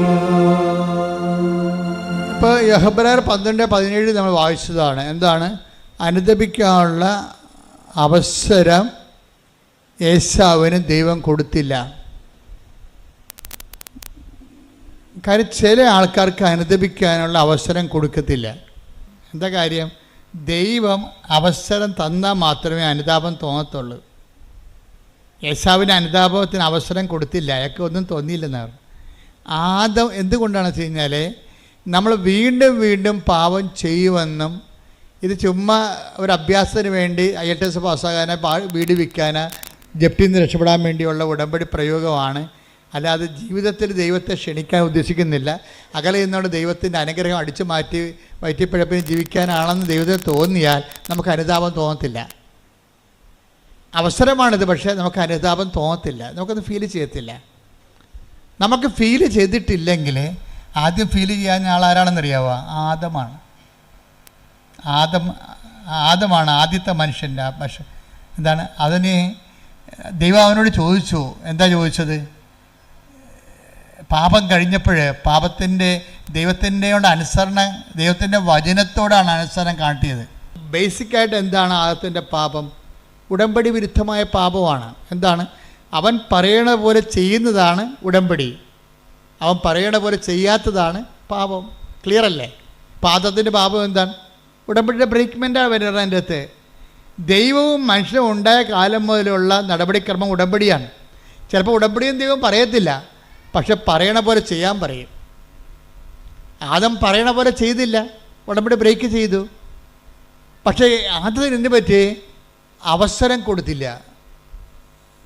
അവസരം കൊടുക്കാഞ്ഞ കാര്യം ആ കക്ഷിയും അവ്വായും ഒക്കെ എല്ലാം ചില മനുഷ്യർ വീണ്ടും വീണ്ടും ഇത് തന്നെ ആവർത്തിക്കുമെന്നുള്ള ദൈവം തോന്നിക്കഴിഞ്ഞാൽ അനുതാപത്തിൻ്റെ അവസരം പോകും. ഇതൊരു നിസ്സാര കാര്യമല്ല. അവസരം കൊടുത്തില്ലെന്നല്ലേ ഏശാവിനെക്കുറിച്ച് പറയണത്. അപ്പം നിങ്ങൾക്ക് അനുതാപത്തിൻ്റെ ഒരു മൈൻഡ് സെറ്റ് വരണില്ല എന്നുണ്ടെങ്കിൽ അതിൻ്റെ അർത്ഥം നിങ്ങൾ കഠിനഹൃദയരാണെന്നൊന്നും അല്ല അർത്ഥം. മറിച്ച് ദൈവം നിങ്ങൾക്ക് അവസരം തരുന്നില്ല, കർത്താവിൻ്റെ ഗുഡ് ബുക്സിലില്ല.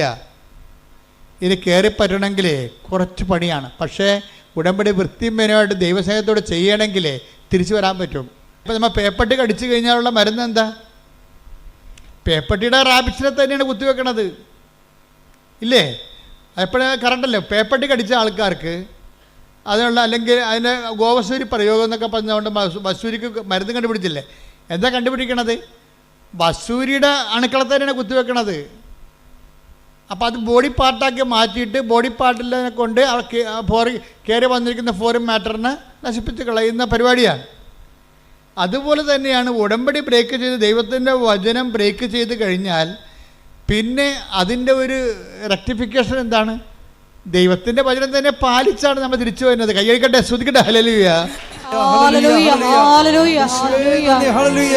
വലിയ വചന വെളിപാടിന് നന്ദി പറയുന്നു. Hallelujah, hallelujah. ഇന്നു ചെയ്തും നന്ദി ചൊല്ലിടും എന്റെ കൊച്ചു ജീവിതത്തെ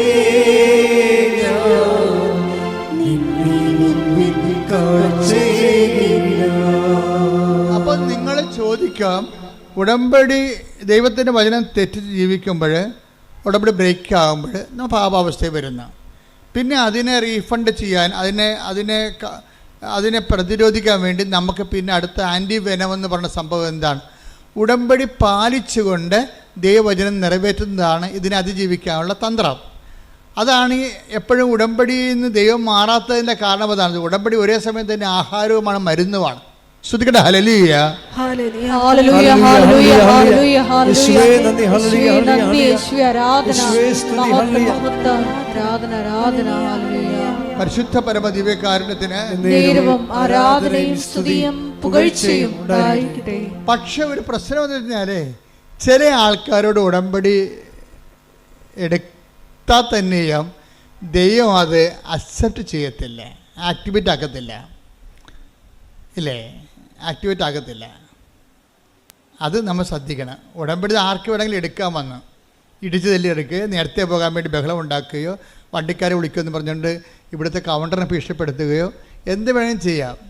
പക്ഷേ ഉടമ്പടി നിങ്ങൾക്ക് എടുക്കാം, പക്ഷേ ആക്ടിവേഷൻ ആക്കുന്നത് വേറെ പ്രിൻസിപ്പിളാണ്.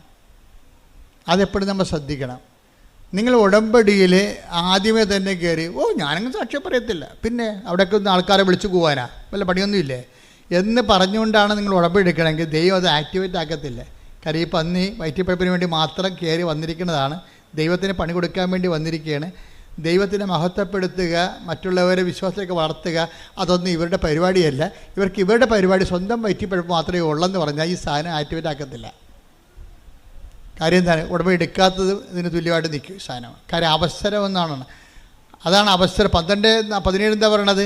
അനുദപിക്കാൻ അവസരം നൽകിയില്ല. എന്നിട്ട് അവസരം നൽകേണ്ടത് ആരാണ്? അവസരം നമുക്ക് നൽകേണ്ടത് ആരാണ്? ദൈവമാണ്. അതാണ് പ്രശ്നം. ഈ അവസരത്തിനൊത്ത് വളർന്നില്ലെങ്കിൽ ആ ദൈവം അത് ആക്ടിവേറ്റ് ആക്കത്തില്ല. ആദത്തിൻ്റെ പരിപാടി എന്താ? ആദത്തിനോട് ചോദിച്ചു, ഈ കക്ഷി ഉടമ്പടി ബ്രേക്ക് ചെയ്തല്ല. അപ്പോൾ ദൈവം ചോദിച്ചത് എന്താണ്? നീ എവിടെയാണെന്ന് ചോദിച്ചു. അത്രയേ ഉള്ളൂ, വേറെ ഒന്നും ചോദിച്ചില്ല. ഉൽപ്പത്തി 3:9 എടുത്ത് അവിടുന്ന് പുരുഷനെ വിളിച്ച് ചോദിച്ചു. അവിടുന്ന് പുരുഷനെ വിളിച്ച് പറഞ്ഞു. അവിടുന്ന് പുരുഷനെ വിളിച്ച് ചോദിച്ചു, നീ എവിടെയാണ്? ഓക്കെ, ക്ലിയർ, തീർന്ന്. ചോദ്യം എത്രയേ ഉള്ളൂ, നീ എവിടെയാണ്? പക്ഷേ ഈ ദൈവത്തിന് അറിയാം നീ എവിടെ ആയിരിക്കേണ്ടവനാണെന്ന് പറഞ്ഞുകൊണ്ട് അത് പറഞ്ഞു കൊടുക്കേണ്ടതാണ്. പറഞ്ഞു കൊടുക്കത്തില്ല. കാര്യം എന്താണ്? അയാൾ മനസ്സാന്തപ്പെട്ടിട്ട് ദൈവത്തെ കഞ്ഞി വെക്കേണ്ട കാര്യമില്ല. കാര്യം അവൻ ചെയ്തിരിക്കുന്ന തിന്മയ്ക്ക് പകരം ദൈവം റീഫണ്ട് ചെയ്യാൻ വേണ്ടി ആൾക്കാരെ എല്ലാം നിശ്ചയിച്ചു കഴിഞ്ഞു. മാതാവ് മനസ്സിൽ മാനസപുത്രിയെ പോലെ ജനിച്ചു. ഈശോയുടെ പരിശോധനത്തെക്കുറിച്ച് ദൈവം പ്ലാനിട്ടു. അപ്പോൾ ഈ പന്നി ഇനി മാനസാന്തപ്പെട്ടിട്ട് ദൈവം ഒന്നും കാണിക്കാനില്ല. ഇവിടെ എന്താ പ്രശ്നം വെച്ചാൽ നീ എവിടെയാണെന്നാണ് ആദത്തിനോട് ചോദിക്കുന്നത്. പക്ഷേ ദൈവത്തിനറിയാം ഇവൻ എവിടെ ആയിരിക്കേണ്ടവനാണ്, എവിടെയാണ് ആകേണ്ടതെന്ന് ദൈവത്തിന് അറിയാം. ആ സ്ഥലം ഒന്ന് പറഞ്ഞു കൊടുത്താൽ മതിയായിരുന്നു, ആദം തിരിച്ചു വന്നേനം. പക്ഷേ അനുദപിക്കാൻ അവന് അവസരം കൊടുത്തില്ല. എന്താ? ആദം എവിടെ ആയിരിക്കണം? അപ്പോൾ എബ്രഹാത്തിനെ വിളിച്ചപ്പോൾ ദൈവം പറഞ്ഞു, മകനെ, ഞാൻ നിൻ്റെ ദൈവമാണ്, നീ എവിടെ ആയിരിക്കണമെന്ന് ഞാൻ പറയാം. നീ എവിടെ ആയിരിക്കണം? നീ എൻ്റെ മുമ്പിലായിരിക്കണമെന്ന്. കൈയടിച്ച് കർത്താൻ ഹല്ലേലൂയ, ഹല്ലേലൂയ, ഹല്ലേലൂയ, ഹല്ലേലൂയ, ഹല്ലേലൂയ. 17:1 അബ്രാമിന് അബ്രാമിന് 99 വയസ്സായപ്പോൾ കർത്താവ് പ്രത്യക്ഷപ്പെട്ട് അവനോട് അരുളി ചെയ്തു, സർവശക്തനായ ദൈവമാണ് ഞാൻ, എന്റെ മുമ്പിൽ വ്യാപരിക്കുക, കുറ്റമറ്റവനായി വർത്തിക്കുക.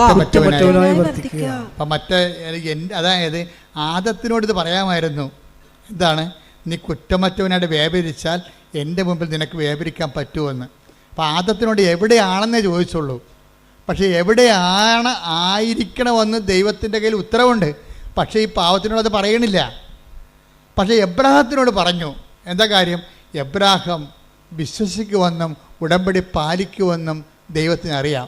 എൻ്റെ ദൈവപൈതലെ, ദൈവത്തിൻ്റെ വചനം ആര് പാലിക്കുമെന്ന് ദൈവത്തിന് അറിയാമെങ്കിൽ ആ അറിവിൻ്റെ അടിസ്ഥാനത്തിലാണ് നിനക്ക് അനുദപിക്കാൻ അവസരം നൽകണത്. കൈയടിച്ച് ശ്രദ്ധിക്കട്ടെ. ഹല്ലേലൂയ, ഹല്ലേലൂയ, ഹല്ലേലൂയ, ഹല്ലേലൂയ. യേശുവേ നന്ദി, ആരാധന, ആരാധന, ഹല്ലേലൂയ, ഹല്ലേലൂയ. യേശുവേ നന്ദി, യേശുവേ ആരാധന.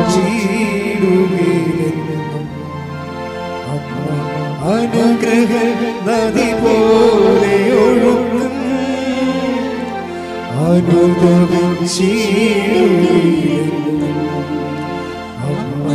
അനുഗ്രഹ നദി പോലെ ഒഴുകും കൃപയുടെ വഴികളിൽ സഞ്ചരിച്ചിട പ്രാർത്ഥന വരവേകും സ്നേഹനാഥേ. കൃപയുടെ വഴികളിൽ സഞ്ചരിച്ചിട പ്രാർത്ഥന വരവേകും സ്നേഹനാഥേ. അപ്പം ഈ 12 ഹെബ്രായർ 12:17 പറയുന്ന യേശാവിന് അനുദപിക്കാൻ അവസരം കൊടുത്തില്ല എന്ന് പറയുന്ന ദൈവ നിലപാട് തന്നെയാണ് ആദത്തിനോട് കാണിച്ചിരിക്കുന്നത്. എന്താണ്? അവന് അനുദപിക്കാൻ അവസരം കൊടുത്തില്ല. അതെന്താ പ്രശ്നം വെച്ച് കഴിഞ്ഞാൽ, ഒരു മനുഷ്യൻ അനുദപിക്കാനുള്ള അവസരം കിട്ടിയാൽ ഉടനെ ഈ ഇൻസ്റ്റേഷൻ നടക്കും. അനുതാപത്തിന് അങ്ങനെ ഒരു ഗുണമുണ്ട്. അവൻ, അതായത് നമ്മൾ കൃപയിൽ എവിടെയായിരുന്നു, ബൈബിള് അവസാനിക്കുമ്പോൾ ചോദിക്കേണ്ട ചോദ്യമുണ്ട്. നീ എവിടെയായിരുന്നെന്ന് ചിന്തിക്കുക, ആ സ്ഥാനത്തേക്ക് നീ തിരിച്ചു വരിക. Take the bed of God. ചോദിക്കട്ടെ. ഹല്ലേലൂയ, ഹല്ലേലൂയ, ഹല്ലേലൂയ, ഹല്ലേലൂയ. വെളിപാട് 2:4-5. വെളിപാട് 2-ാം അധ്യായം 4-ാം വാക്യം. എങ്കിലും നിനക്കെതിരെ എനിക്കൊന്ന് പറയാനുണ്ട്. ആരോടാ ഈ പറയണത്? ഏത് സഭയോടാ പറയണത്? എഫേസോസിലെ സഭയ്ക്ക്. എഫേസോസിലെ സഭയ്ക്ക് എഴുതുന്നതാണ് ഈ വെളിപാട്. എങ്കിലും നിനക്കെതിരെ എനിക്കൊന്ന് പറയാനുണ്ട്. എന്ന് പറഞ്ഞു. എങ്കിലും നിനക്കെതിരെ എനിക്കൊന്ന് പറയാനുണ്ട്. നിനക്ക് ആദ്യമുണ്ടായിരുന്ന സ്നേഹം നീ കൈവിടിഞ്ഞു. അതിനാൽ നീ ഏതവസ്ഥയിൽ നിന്നാണ് അധംപതിച്ചതെന്ന് ചിന്തിക്കുക.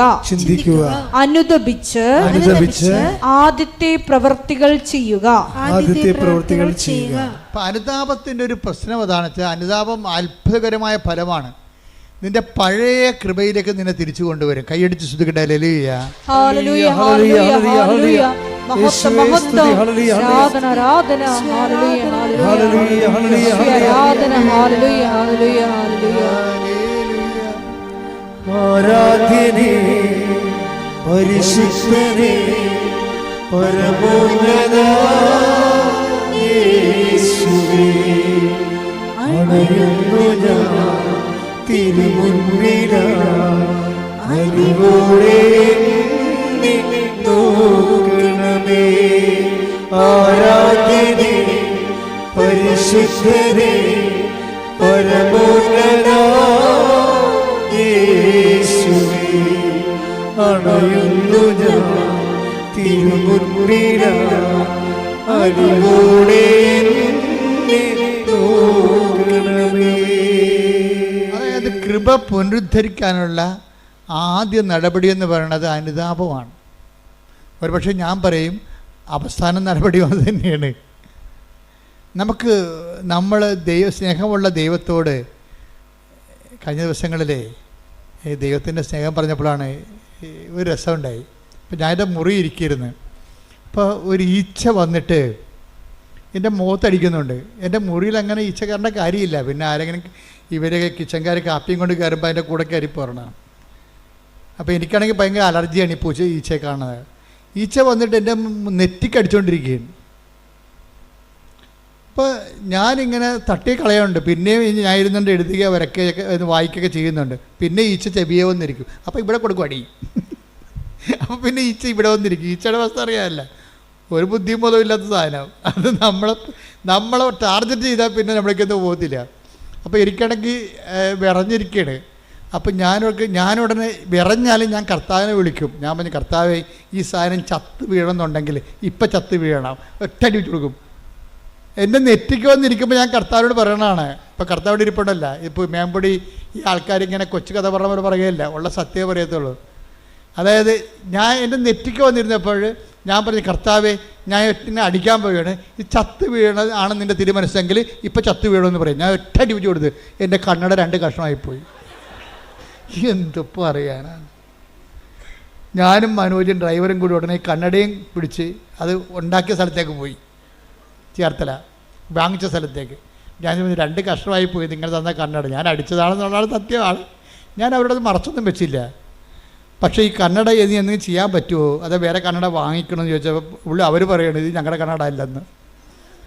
അപ്പോൾ എനിക്ക് ഭയങ്കര ഡൗട്ടാണ്, ഇതെന്ത് പരിപാടി. എനിക്കാണെങ്കിൽ കുറേ ദിവസമായിട്ട് കണ്ണ് കഴക്കുകയൊക്കെ ചെയ്യുന്നുണ്ട്. ഇത് ഈ കണ്ണട വെച്ചിട്ടും എനിക്ക് കണ്ണ് കാണാനൊന്നും പറ്റണില്ല. ഞാൻ അലസത്തേനോട് ചോദിക്കുകയായിരുന്നു ഒരു ദിവസം, അച്ഛൻ എന്താ 2 കണ്ണടയും വെച്ചുകൊണ്ടിരിക്കണമെന്ന്.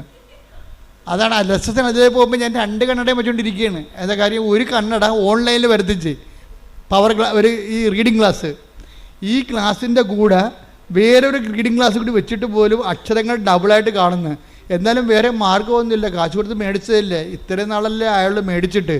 ഇനി ഇത് നമ്മൾ പെട്ടെന്ന് വേറെ മേടിക്കുമ്പോൾ ധാരാളിത്തമായി പോകത്തില്ലേ. അതുകൊണ്ട് കണ്ണ് കഴിച്ചെങ്കിലും ഞാൻ കരു അടിച്ചെങ്കിലും ഇങ്ങനെ സഹിച്ചിരിക്കുമ്പോഴാണ് ഈച്ച വരുന്നത്. കൊടുത്തനടി 2 കഷ്ണം. അപ്പോൾ അവർ പറഞ്ഞു, അച്ഛ ഇത് ഞങ്ങൾ തന്ന കണ്ണടയാണിത്, പക്ഷേ 6 കൊല്ലം മുമ്പ് തന്നതാണ്. അച്ഛൻ 4 മാസം മുമ്പ് ഒരു കണ്ണട ഇവിടുന്ന് വാങ്ങിച്ചിട്ടുണ്ട്. അത് ശരിയാ, അതാണ് ഇതെന്നും പറഞ്ഞ് ഞാൻ വെച്ചോണ്ട് നടക്കണത്. രതീഷ് പറ്റിച്ച പണിയാണ്. ഞാൻ അമേരിക്കയെ ധ്യാനിപ്പിക്കാൻ പോയപ്പോൾ രതീഷ് ഒരു കണ്ണട എടുത്ത് എൻ്റെ ബാഗിൽ വെച്ച് തന്നു. അതുകൊണ്ട് ഞാൻ അവിടെ കൊണ്ട് നിർത്തിയപ്പോൾ എൻ്റെ കണ്ണൊക്കെ കഴക്കുന്നുണ്ട്. തിരിച്ചത് തന്നെ കൊണ്ടു. എനിക്കറിയാൻ പാടില്ല. ഞാനോടത്ത് ഇത് തന്നെ എനിക്ക് നമ്മൾ വാങ്ങിച്ച കണ്ണടയെന്ന് പറഞ്ഞ് നടക്കുകയാണ്. അപ്പോൾ അതുകൊണ്ട് തിരിച്ചു വന്നപ്പോൾ അത് വെച്ചിട്ട് നടക്കുകയാണ്. കണ്ണാണെങ്കിൽ കണ്ണ് കാഴ്ച പോവുകയും ചെയ്തുകൊണ്ടിരിക്കുകയാണ്. പക്ഷേ ഇത് ഇനി മുന്നോട്ട് പോകുന്നത് ശരിയല്ലെന്ന് അമ്മയ്ക്ക് മനസ്സിലായി. അതുകൊണ്ട് ഈ സാധനം അടിച്ച് പൊട്ടിച്ച്. പക്ഷേ കണ്ണട കടയിൽ ചെന്നപ്പോൾ അവർ പറയുകയാണ്, ഇത് ഞങ്ങൾ തന്ന 6 കൊല്ലം മുമ്പ് തന്ന കണ്ണടയാണ്. അച്ഛൻ്റെ കണ്ണൊന്ന് ടെസ്റ്റ് ചെയ്യണമെന്ന് കണ്ണ് ടെസ്റ്റ് ചെയ്തപ്പോൾ പറഞ്ഞ് ഈ ടെസ്റ്റെല്ലാം മാറിയിരിക്കുകയാണ്. അച്ഛൻ്റെത് കണ്ണിൻ്റെ പവർ കൂടിയിട്ടുണ്ട്. ഇത് 6 കൊല്ലം മുമ്പുള്ള പവറാണിത്. അവിടെ ഒരു രജിസ്റ്ററുണ്ട്. ഇപ്പോഴത്തെ വേറെയാണ്. ഇപ്പോഴത്തെ കണ്ണടയ്ക്കുള്ള ടെസ്റ്റ് അച്ഛൻ 4 മാസം മുമ്പ് നടത്തിയതിൻ്റെ കണ്ണട തന്നിട്ടുണ്ട്. അതിവിടെ ഉണ്ട് നോക്കാൻ പറഞ്ഞ്. ഇവിടെ ഒന്ന് നോക്കിയപ്പോൾ ഉണ്ട്, സ്റ്റോറിൽ അത് ഇരിപ്പുണ്ട്. ആ പുതിയ കണ്ണട മേടിച്ചിട്ട് സ്റ്റോറിൽ ഇരിപ്പുണ്ട്. പഴയ കണ്ണടയെ വെച്ച് കണ്ണും കടച്ച് നടക്കുകയാണ് ഞാൻ. അതുകൊണ്ട് തന്നെ ഈച്ച അല്ലാതെ മാതാവ് ഒരു പണി ചെയ്തിരിക്കണത് എന്താണ്, ഞാൻ കണ്ണട മാറ്റുകയെന്ന് അമ്മയ്ക്കറിയാം. കാരണം കാശ് കൊടുത്ത് മേടിച്ച സാധനം മാറ്റുകയില്ല. അതുകൊണ്ട് ഈ സാധനം തല്ലിപ്പൊട്ടിച്ചാൽ മാത്രമേ ആ പഴയ കണ്ണടത്ത് വെക്കത്തുള്ളൂ, കണ്ണട അന്വേഷിക്കത്തുള്ളൂ. നോക്കിയേ, ദൈവം എന്തുമാത്രമാണ് മനുഷ്യനെ സ്നേഹിക്കണത്. ഇത് നിങ്ങളുടെ എല്ലാ ജീവിതത്തിലുണ്ട്. ഒരു കാര്യം പോലും, നിങ്ങളുടെ നിസ്സാര കാര്യം പോലും നമുക്ക് ഈ അനുതാപം ഉണ്ടാകുന്നത് എങ്ങനെയാണ്? ദൈവസ്നേഹത്തെക്കുറിച്ച് അനുഭവിച്ച് കഴിയുമ്പോഴാണ് ഇത്ര നല്ല ദൈവത്തോട് ഞാൻ അപരാധം, ആ വാക്ക് കേട്ടില്ല എന്ന് നോക്കണം. അവിടെ ഒരു അനുതാപം. അപ്പം അനുതാപം ഓട്ടോമാറ്റിക്കായിട്ട് ഉണ്ടാകത്തില്ല. എങ്ങനെ ഉണ്ടാകും? ദൈവസ്നേഹം കൂടണം. ഒന്ന് പ്രാർത്ഥിച്ചേ, കർത്താവായ ദൈവമേ, എനിക്ക് അനുതാപം ഉണ്ടാകാൻ ആവശ്യമായ ദൈവസ്നേഹത്താൽ എന്നെ അഭിഷേകം ചെയ്യണമേ. ദൈവസ്നേഹത്താൽ എന്നെ അഭിഷേകം ചെയ്യണമേ. ശ്രുതികട ഹല്ലേലൂയ, മഹത്വം മഹത്വം, ആരാധന ആരാധന, ഹല്ലേലൂയ ഹല്ലേലൂയ. ഇത്ര നല്ല ദൈവത്തോടും ഇന്നു ചെയ്തും നന്ദി ചൊല്ലിടും. എന്റെ കൊച്ചു ജീവിതത്തെ നിന്നെ മുൻപിൽ കാഴ്ചയേകിടാം. ഇത്ര നല്ല ദൈവത്തോടും ഇന്നു ചെയ്തും നന്ദി ചൊല്ലിടും. എന്റെ കൊച്ചു ജീവിതത്തെ നിന്നെ മുൻപിൽ കാഴ്ചയേകിടാം. പരിശുദ്ധ പരമ ദിവ്യകാരുണ്യത്തിന് നേരവും ആരാധനയും സ്തുതിയും പുകഴ്ചയും ഉണ്ടായിരിക്കട്ടെ. നമ്മൾ ആദ്യം പറഞ്ഞ ഒരു സഹായം ഇപ്പോൾ വേണം. എന്ന് വെച്ച് കഴിഞ്ഞാൽ നിങ്ങൾ പരിശുദ്ധാത്മാവിനോട് പറയണം, സഹായകനായ പരിശുദ്ധാത്മാവേ എന്നെ സഹായിക്കണമേ, എന്നെ കർത്താവ് സ്നേഹിച്ച അതെല്ലാം എന്നെ അനുസ്മരിപ്പിച്ച് തരണമെന്ന് പ്രാർത്ഥിക്കണം. ഒന്ന് പറഞ്ഞ സഹായകനായ പരിശുദ്ധാത്മാവേ എന്നെ സഹായിക്കണമേ, എന്നെ കർത്താവ് സ്നേഹിച്ച സാഹചര്യങ്ങളെയും സമയങ്ങളെയും എന്നെ അനുസ്മരിപ്പിച്ച് തരണമേ. അപ്പൊ അത് ഇന്ന ജാതി എന്നൊന്നുമില്ല, ആരെ വേണമെങ്കിലും ദൈവം സഹായിക്കും. നമുക്കൊരു അനുതാപം ഉണ്ടായാൽ മതി. കഴിഞ്ഞ ദിവസങ്ങളിൽ ഇന്നലെ ഒരു സാക്ഷ്യം ഉണ്ടായി. സാക്ഷ്യം പറഞ്ഞ കക്ഷിയുടെ പേര് അതായത് സ്മിത മാർട്ടിൻ. സ്മിത മാർട്ടിൻ്റെ പ്രശ്നം, അവൾക്ക് അധികം പൈസയൊന്നും ഇല്ല.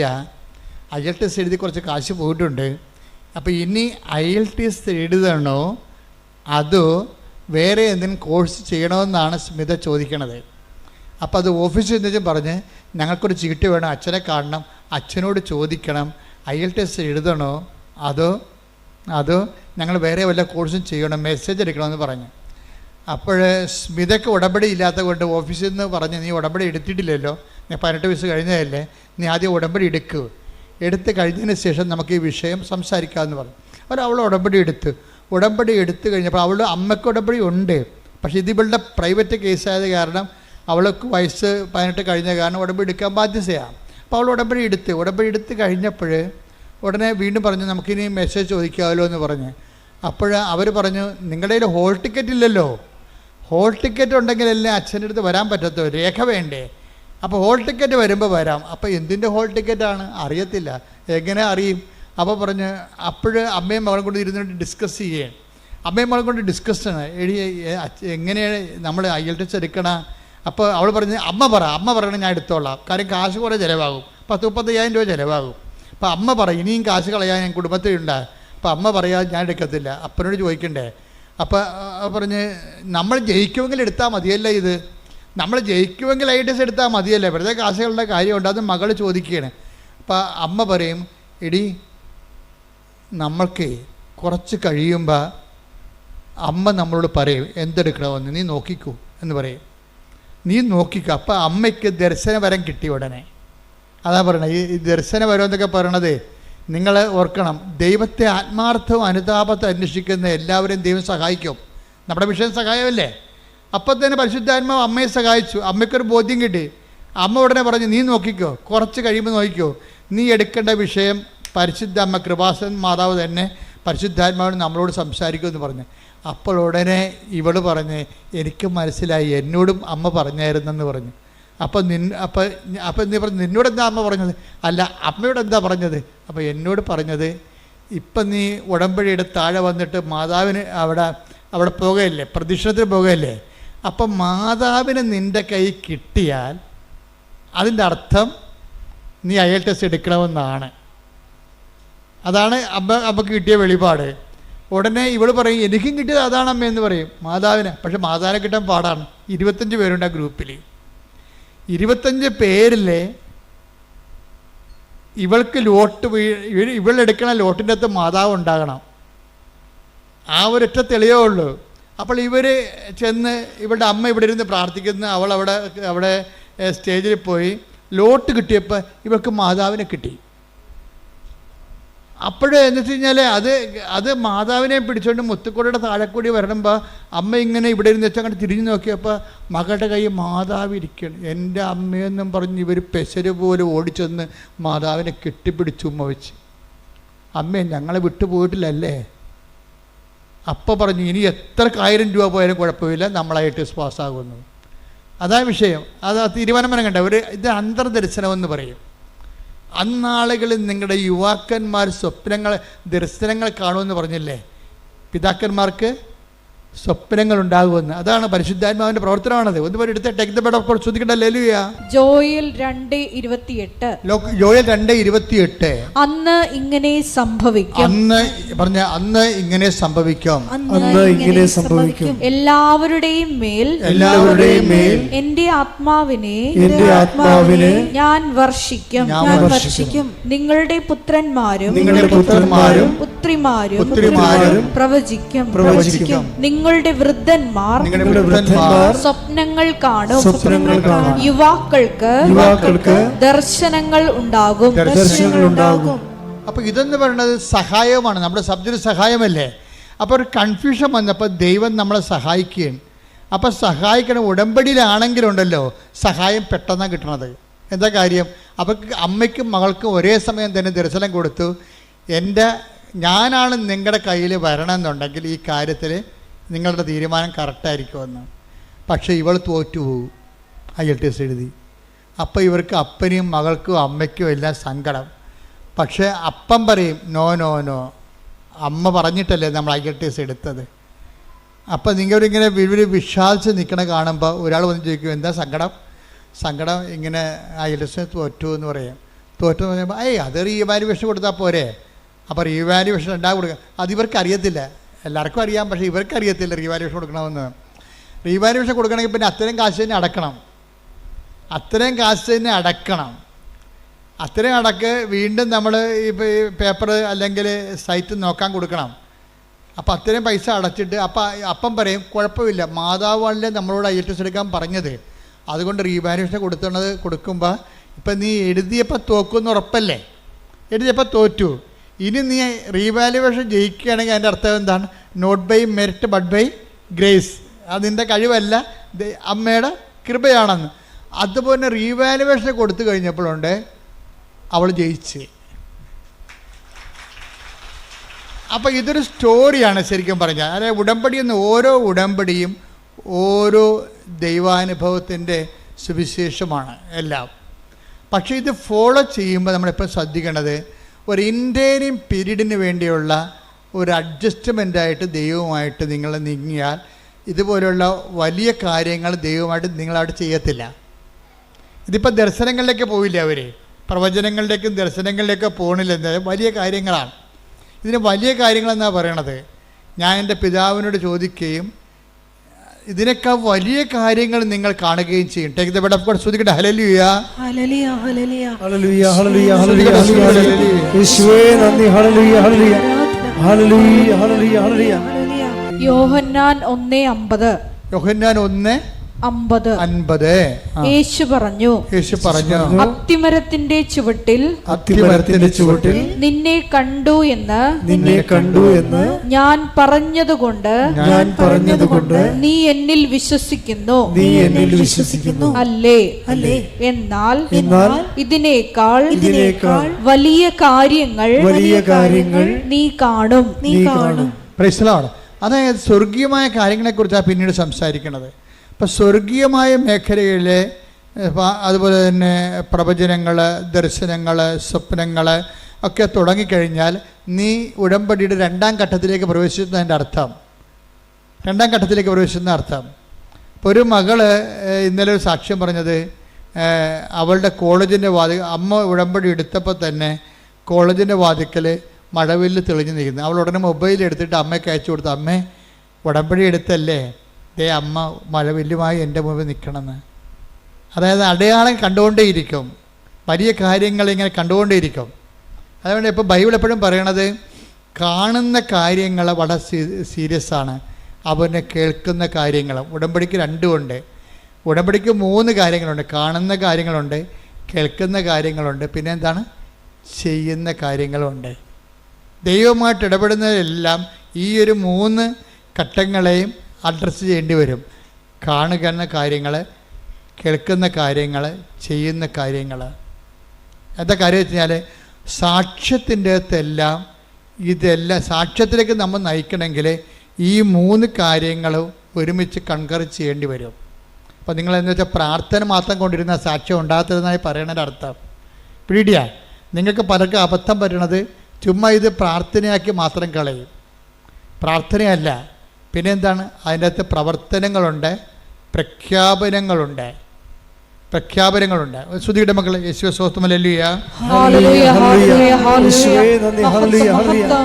രണ്ട് രാജാക്കന്മാർ 2:21 എടുത്ത്. 2 രാജാക്കന്മാർ 2:21. 2 രാജാക്കന്മാർ 2:21. അവൻ ഉറവയ്ക്കടുത്തു ചെന്ന്, അതായത് ഇസ്രായേൽ ജനം വഴിമധ്യേ ഒരു ഉറവയിലെത്തിയപ്പോൾ അത് കുടിച്ചവർക്ക് ഭയങ്കര കയ്പ് തോന്നി. അതാണ് വിഷയം. വഴിമതി വായിച്ചോളൂ. ഉപ്പ് അതിലിട്ടുകൊണ്ട് പറഞ്ഞു, കർത്താവ് അരുൾ ചെയ്യുന്നു, ഞാൻ ഈ വെള്ളം ശുദ്ധീകരിച്ചിരിക്കുന്നു. ഇനി ഇത് മരണത്തിനോ ഫലശൂന്യതയ്ക്കോ കാരണമാവുകയില്ല. അതായത് ഉപ്പിട്ട് കഴിയുമ്പോൾ എന്ത് പറയും? ഉപ്പിടണത് എന്താണ്? പ്രയോഗമാണ്. ആ പ്രയോഗത്തിൽ തന്നെ പ്രഖ്യാപനം ഇരിപ്പുണ്ട്. എന്താണ്? ഒന്നുകൂടി വായിച്ചേ. അവൻ ഉറവയ്ക്ക് അടുത്ത് ചെന്ന്, വിഷം പിടിച്ച ഉറവയ്ക്ക് അടുത്ത് ചെന്നിട്ട്, വിഷമുള്ള ഉറവയ്ക്ക് അടുത്ത് ചെന്നിട്ട് അവൻ എന്ത് ചെയ്തു? ഉപ്പ് അതിലിട്ടുകൊണ്ട് പറഞ്ഞു, കർത്താവിന്റെ നാമത്തിൽ ഉപ്പിട്ടുകൊണ്ട് പറഞ്ഞു. എന്താണ്? കർത്താവ് അരുൾ ചെയ്യുന്നു, ഞാൻ ഈ വെള്ളം ശുദ്ധീകരിച്ചിരിക്കുന്നു. ഇനി ഇത് മരണത്തിനോ ഫലശൂന്യതയ്ക്കോ കാരണമാവുകയില്ല. അതായത് കർത്താവ് അരുളി ചെയ്യുന്നു, ഇതിന് മരണത്തിന് കാരണമാവുകയില്ല, ഫലശൂന്യതയ്ക്ക് കാരണമാവുകയില്ല എന്ന് പറഞ്ഞാൽ എന്താണ്? ഉപ്പ് ഇടണത് പ്രയോഗവും മരണത്തിന് കാരണമാവുകയില്ല എന്ന് പറയുന്നത് പ്രഖ്യാപനവുമാണ്, ദൈവത്തിലുള്ള പ്രഖ്യാപനവുമാണ്. ഇതുകൊണ്ടാണ് ചില ആൾക്കാർ പണ്ട് പല കാര്യങ്ങൾ ചെയ്യുമായിരുന്നു. പിന്നെ ആൾക്കാരത് ഓവറായിട്ട് ചെയ്യാൻ തുടങ്ങിയപ്പോഴാണ് ഞങ്ങൾ ഈ പത്രത്തിൻ്റെ കാര്യങ്ങളൊക്കെ ഒന്ന് സബ്സിഡാക്കി കളഞ്ഞത്. പക്ഷേ എന്നാലും ഉപ്പ് ഇപ്പോഴും ഇടുന്നുണ്ട് ആൾക്കാർ. മാവ് പൂത്തില്ലെന്ന് പറഞ്ഞു കഴിഞ്ഞാൽ ഉടനെ കൊണ്ടുപോയി അവർ ഉപ്പിട്ട് വിശ്വാസപ്രമാണം ചെല്ലും. ഇവിടെ ഞങ്ങളെ സംബന്ധിച്ചിടത്തോളം ഇവിടെ ഞങ്ങളെ തിരക്കാനോ പറയാനോ അന്വേഷിക്കാനോ ഞങ്ങളെ റെക്കമെൻഡ് ചെയ്യാനോ ആരുമില്ല എന്ന് പറഞ്ഞാൽ പരീക്ഷ ഹോളിലും ആൾക്കാർ കൊണ്ടുപോയി ഉപ്പ് പ്രയോഗിക്കും. എന്താ കാര്യം? കർത്താവ് അരുളി ചെയ്യുന്നു, എനിക്കിത് തോൽവിക്ക് കാരണമാകുകയില്ല. പ്രഖ്യാപനമാണത്. മനസ്സിലായില്ലേ? അപ്പോൾ ഇങ്ങനെ ദൈവമായി, പക്ഷെ അങ്ങനെ എപ്പോഴും നമ്മൾ ശ്രദ്ധിക്കേണ്ടത്, ദൈവമായിട്ട് നമ്മൾ അമീക്കബിൾ റിലേഷനിലേക്ക് വന്നു, നമ്മൾ ദൈവമായിട്ട് ഒരു സംശയമില്ലാത്ത ഒരു ബന്ധം, സംശയമില്ലാത്ത എപ്പോഴും വരണത് ഉടമ്പടിക്ക് വേണ്ട വിശ്വാസം, സംശയമില്ലാത്ത വിശ്വാസം വരണം. പ്രീഡിയ, നിങ്ങൾക്ക് ഉടമ്പടിയിൽ ഈ പ്രഖ്യാപനം ഫലിക്കാത്തതിൻ്റെ കാരണം സംശയത്തിൻ്റെ കണ്ടൻ്റ് ഉള്ളത് കൊണ്ടാണ്. നിങ്ങൾ ഉപ്പൊക്കെ ഇടുകയെ, പക്ഷേ ചിലത് ഫലിക്കത്തില്ല. കാര്യം വെച്ച് കഴിഞ്ഞാൽ അതിൻ്റെ അകത്ത് സംശയത്തിൻ്റെ കണ്ടൻ്റ് ഉള്ളത് കൊണ്ടാണ്. അപ്പം അത് നിങ്ങൾ എപ്പോഴും ചെയ്യേണ്ട കാര്യം വെച്ചാൽ ഈ സംശയം നീക്കാൻ വേണ്ടി പ്രത്യേകം ആന്തരിക അഭിഷേക അനോയിൻറ്റഡ് ഫെയ്ത്ത് എന്ന് പറഞ്ഞൊരു ഫെയ്ത്തുണ്ട്. ബൈബിളിൽ വലിയ വിശ്വാസം എന്നൊക്കെ പറയും, പക്ഷേ അനോയിൻറ്റഡ് ഫെയ്ത്താണ്. എന്നുവെച്ചാൽ അതിൻ്റെ അകത്ത് 10% ഫെയ്ത്ത് ആയിരിക്കും. കണ്ടൻറ്റ് വൈസ് 100% ഫെയ്ത്ത് വിശ്വാസം തന്നെയായിരിക്കും. അതിൻ്റെ അകത്ത് സംശയം ഉണ്ടാകത്തില്ല. 10 ദിവസത്തിന് കുറച്ച് വിശ്വാസം ഉണ്ടെങ്കിലും പക്ഷെ പെട്ടെന്ന് കാലം നനഞ്ഞപ്പോൾ കാറ്റ് പിടിച്ചപ്പോൾ പുള്ളി താഴെ പോയില്ല, ടക്കോന്നും താഴെ പോയി. അപ്പോൾ കർത്താവ് എന്താ ചോദിക്കണത്? അല്പവിശ്വാസി. അതാണ് ചോദിക്കണത്. എന്താണ് കാര്യം? സംശയിച്ചത്. Take the word of God. അല്പവിശ്വാസി. മത്തായി 14:31. മത്തായി 14:31. ഉടനെ യേശു കൈനീട്ടി അവനെ പിടിച്ചുകൊണ്ട് പറഞ്ഞു, അല്പവിശ്വാസി, നീ സംശയിച്ചതെന്ത്? അല്പവിശ്വാസി, നീ സംശയിച്ചതെന്ത്? അപ്പോൾ ഈ പ്രയോഗം നടത്തുന്നവരില്ലേ, കാശുരൂപത്തിൻ്റെ ഉപ്പിൻ്റെയും ഒക്കെ പ്രയോഗങ്ങൾ നടത്തുന്നവർ എപ്പോഴും ശ്രദ്ധിക്കേണ്ടത്, നിങ്ങൾ അതൊക്കെ ചെയ്യുന്നതിന് മുമ്പ് വിശ്വാസത്തിൻ്റെ അകത്ത് ആ വിശ്വാസം കണ്ടന്റ് അല്പം മാത്രമുള്ള വിശ്വാസമുണ്ട്. ബാക്കിയുള്ളതെല്ലാം എന്താണ്? അല്പവിശ്വാസം എന്ന് പറഞ്ഞാൽ അർത്ഥം എന്താണ്? അല്പം മാത്രം വിശ്വാസം, ബാക്കിയുള്ളത് എന്താണ്? സംശയം. അതാണ് വിഷയം. അതാണ് അല്പവിശ്വാസി, നീ സംശയിച്ചത് എന്ത്? അപ്പോൾ വിശ്വാസമുണ്ട്, പക്ഷെ ഒരു 30% 50% വിശ്വാസമുണ്ട്. പക്ഷേ 50% എന്താ ഉള്ളത്? സംശയമാണ്. ഇന്നലെ വേറെ ഒരു ലേഡി ഒരു സാക്ഷ്യം പറഞ്ഞിട്ടുണ്ട്. എന്ന് വെച്ച് കഴിഞ്ഞാൽ അവരുടെ സാക്ഷ്യം ജിസ്മി മേരി റെജി എന്നുള്ള ഒരു മോള് സാക്ഷ്യം പറഞ്ഞിട്ടുണ്ട്. അവളുടെ സാക്ഷ്യത്തിന് തോന്നിയിരിക്കുന്നത്, അവൾക്ക് അവൾ പഠിച്ചത് സൈക്കോളജിയാണ്. പക്ഷെ ഒരു നിമിഷം ഉടമ്പടി എടുത്ത് കഴിഞ്ഞപ്പോൾ അവളുടെ അമ്മ ഉടമ്പടിയിലാണ്. പക്ഷേ സൈക്കോളജിയുടെ ഉപരിപഠനം എടുത്ത് ഡോക്ടറേറ്റ് എടുത്തിട്ട് കോളേജൊക്കെ പഠിപ്പിക്കുക, അല്ലെങ്കിൽ ആ മേഖലയിൽ കൗൺസിലിംഗ് ഒക്കെ ആയിട്ട് പോവുക എന്നുള്ള ഉദ്ദേശമാണ് ഇവിടെ പണ്ട് മുതലെയുള്ള ഇവളുടെ ഒരു ആഗ്രഹമാണ്. പക്ഷേ കുറച്ച് കഴിഞ്ഞപ്പോൾ ഇവൾക്ക് ഒരു പെർപ്ലക്ഷൻ ഉണ്ടായി. എന്ന് വെച്ച് കഴിഞ്ഞാൽ ഞാനിത് കൊണ്ട് ഗതി പിടിക്കുമോ, എൻ്റെ കുടുംബത്തിലെ കടങ്ങൾ പരിഹരിക്കാൻ പറ്റുമോ എന്നൊക്കെ പറഞ്ഞ് അവൾക്ക് ഡൗട്ടായി കഴിഞ്ഞപ്പോൾ അവൾക്ക് പെട്ടെന്ന് ഇവൾ തീരുമാനം എടുത്ത് പറഞ്ഞ് നേഴ്സിംഗ് പറ്റിയ പഠിക്കാമെന്ന് പറഞ്ഞു. അപ്പോൾ അമ്മയെ വിളിച്ചപ്പോൾ അമ്മയ്ക്ക് ഭയങ്കര സന്തോഷം. കാര്യം ഇവൾ സൈക്കോളജി എന്ന് പറഞ്ഞ് കെട്ടിച്ചാടിയ കാരണം അമ്മ പിന്നെ ഭയങ്കര സങ്കടപ്പെട്ട് ജീവിക്കുകയാണ്. അവൾ ഇസ്രയേലിലാണെങ്കിലും ഈ മകളുടെ പഠനത്തിൽ അവൾക്ക് അത്രയ്ക്ക് അവളുടെ ഒരു കപ്പാസിറ്റി, സൈക്കോളജിക്ക് എടുക്കുന്നവർക്ക് വേറെ ഒരു കലിബറല്ലേ, വേറെ കപ്പാസിറ്റിയാണ്. ആ ഒരു കപ്പാസിറ്റി ഇവർക്ക് ഇല്ലല്ലോ എന്ന് എന്തോ അവർക്കൊരു അസ്വസ്ഥത. പക്ഷേ ഇവിടെ നേഴ്സിംഗ് എന്ന് പറഞ്ഞപ്പോൾ അമ്മയ്ക്ക് ഇഷ്ടം. അപ്പോൾ അമ്മ പറഞ്ഞു അങ്ങനെയാണെങ്കിൽ ആസ്ട്രേലിയയിൽ പോയി മകളെ എന്ന് പറഞ്ഞു. ആസ്ട്രേലിയയിൽ പോകാൻ പറഞ്ഞു. അപ്പോൾ ആസ്ട്രേലിയയിൽ പോകാൻ നേരത്തെ ഇവളുടെ CV മാർക്ക് ലിസ്റ്റും അയച്ചു കൊടുത്തു. പക്ഷേ ആദ്യമൊക്കെ ഇവൾ വിചാരിച്ച കോളേജിൽ കിട്ടാൻ വേണ്ടി ഇവൾ ഉടമ്പടി എടുത്തിട്ടുണ്ട്. പക്ഷേ ആ കോളേജിൽ കിട്ടണില്ല. പക്ഷേ പെട്ടെന്ന് ഈ ഉടമ്പടി എടുത്ത് പ്രെയർ തുടങ്ങിയപ്പോൾ തന്നെ ആസ്ട്രേലിയയിൽ നിന്ന് ഇവൾ പറഞ്ഞ കോളേജിൽ നിന്ന് ഇവർക്ക് ഒരു ഓഫർ ലെറ്റർ വന്ന് അത് ഓക്കെ ആയി. പിന്നെ ബാങ്ക് ലോണും ഒക്കെ ഓക്കെ ആയി. പെട്ടെന്ന് ഓക്കെ ആയി കഴിഞ്ഞപ്പോൾ ഇവൾക്ക് പറയണ അത് എൻ്റെ നല്ല മാർക്കാണ്. അപ്പോൾ എനിക്കെൻ്റെ നല്ല മാർക്കുള്ളത് കൊണ്ടാണ് എനിക്ക് ആദ്യം യേശുവേ സൂത്രം എന്നൊക്കെ പറഞ്ഞെങ്കിലും പിന്നീട് ഇവിടെ കളം മാറി. അങ്ങനെയാണല്ലോ ഈ പല ആൾക്കാർക്കും സംഭവിക്കുന്നത്. എന്ന് വെച്ച് കഴിഞ്ഞാൽ ഇവരിങ്ങനെ യേശുവേ സൂത്രം എന്നൊക്കെ പറയുന്നുണ്ടെങ്കിലും ഇവരുടെ അടിമനസ്സിൽ ഇവർ പറയും ഇത് എൻ്റെ കഴിവ് കൊണ്ടാണെന്ന് പറയും. ഇവർക്ക് അങ്ങനെ സംഭവിച്ചിരുന്നില്ല. ആരാണത്? അവളുടെ അതായത് ജുസ്മേരിക്ക് എന്താ പറയണത്? ഇത് എൻ്റെ മാർക്ക് ഹൈ മാർക്കല്ലേ, എബവ് 90 മാർക്കുണ്ട്, എബവ് 90% മാർക്കുണ്ട്. അപ്പോൾ എൻ്റെ മാർക്ക് കണ്ടിട്ട് അവർ മലന്ന് പോയി കാണും, അതുകൊണ്ടാണ് എനിക്ക് അഡ്മിഷൻ കിട്ടിയെന്ന് പറയുമ്പോൾ എന്ത് പറ്റി? ദൈവം ചെയ്ത് ദൈവം ഞൊട്ടി. കണ്ടാ സംഭവം കണ്ടാ? അപ്പോൾ ഇങ്ങനെ ഉള്ളിലിരിപ്പ് ചില ആൾക്കാർക്കുണ്ട്. ഉള്ളിലിരിപ്പ് നിങ്ങൾ പുറത്ത് ഇങ്ങനെ പ്രാർത്ഥിക്കുമെങ്കിലും നിങ്ങളുടെ ഉള്ളിലിരിപ്പ് നിങ്ങളുടെ കേമത്വം കൊണ്ടാണ് എന്ന് നിങ്ങൾക്ക് തോന്നിയാൽ, അപ്പം നിങ്ങൾക്ക് ചെറുക്കനെ കിട്ടി, ഒരു കല്യാണം പെണ്ണിനെ കിട്ടി, അതൊക്കെ എൻ്റെ കഴിവും എൻ്റെ സർവീസും എൻ്റെ ശമ്പളവും എൻ്റെ സൗന്ദര്യം കൊണ്ടാണെന്നൊക്കെ പറഞ്ഞ് കുറച്ച് ഉള്ളിൽ നിങ്ങൾ അങ്ങനെ ധരിക്കും. അതോടുകൂടി ഒരു തീരുമാനം ഉണ്ടാകും. എന്താ കാര്യം? പിന്നെ ഈ പേപ്പർ ഡീഡ്ക്ക് ദൈവം മഷിയിട്ടൊക്കെ കാണത്തില്ല. എന്താ കാര്യം? ദൈവത്തിനറിയാം നീ എന്ത് അഭ്യാസം ദൈവത്തെ വെച്ച് നേടിയാലും കുറച്ച് കഴിയുമ്പോൾ അതെല്ലാം നിൻ്റെ ക്രെഡിറ്റിലേക്ക് നീ കൊണ്ടുവരുമെന്ന്. മനസ്സിലായി? ഇത് ഈ ഉടമ്പടിയിൽ ഏറ്റവും വരാൻ പോകുന്നൊരു അപകടമാണത്. നിങ്ങളെ ഒരു വിശ്വാസം നിന്ന് കഴിഞ്ഞാൽ എല്ലാ കാലത്തും ആ വിശ്വാസം കീപ്പ് ചെയ്യണം. അല്ലെങ്കിൽ 6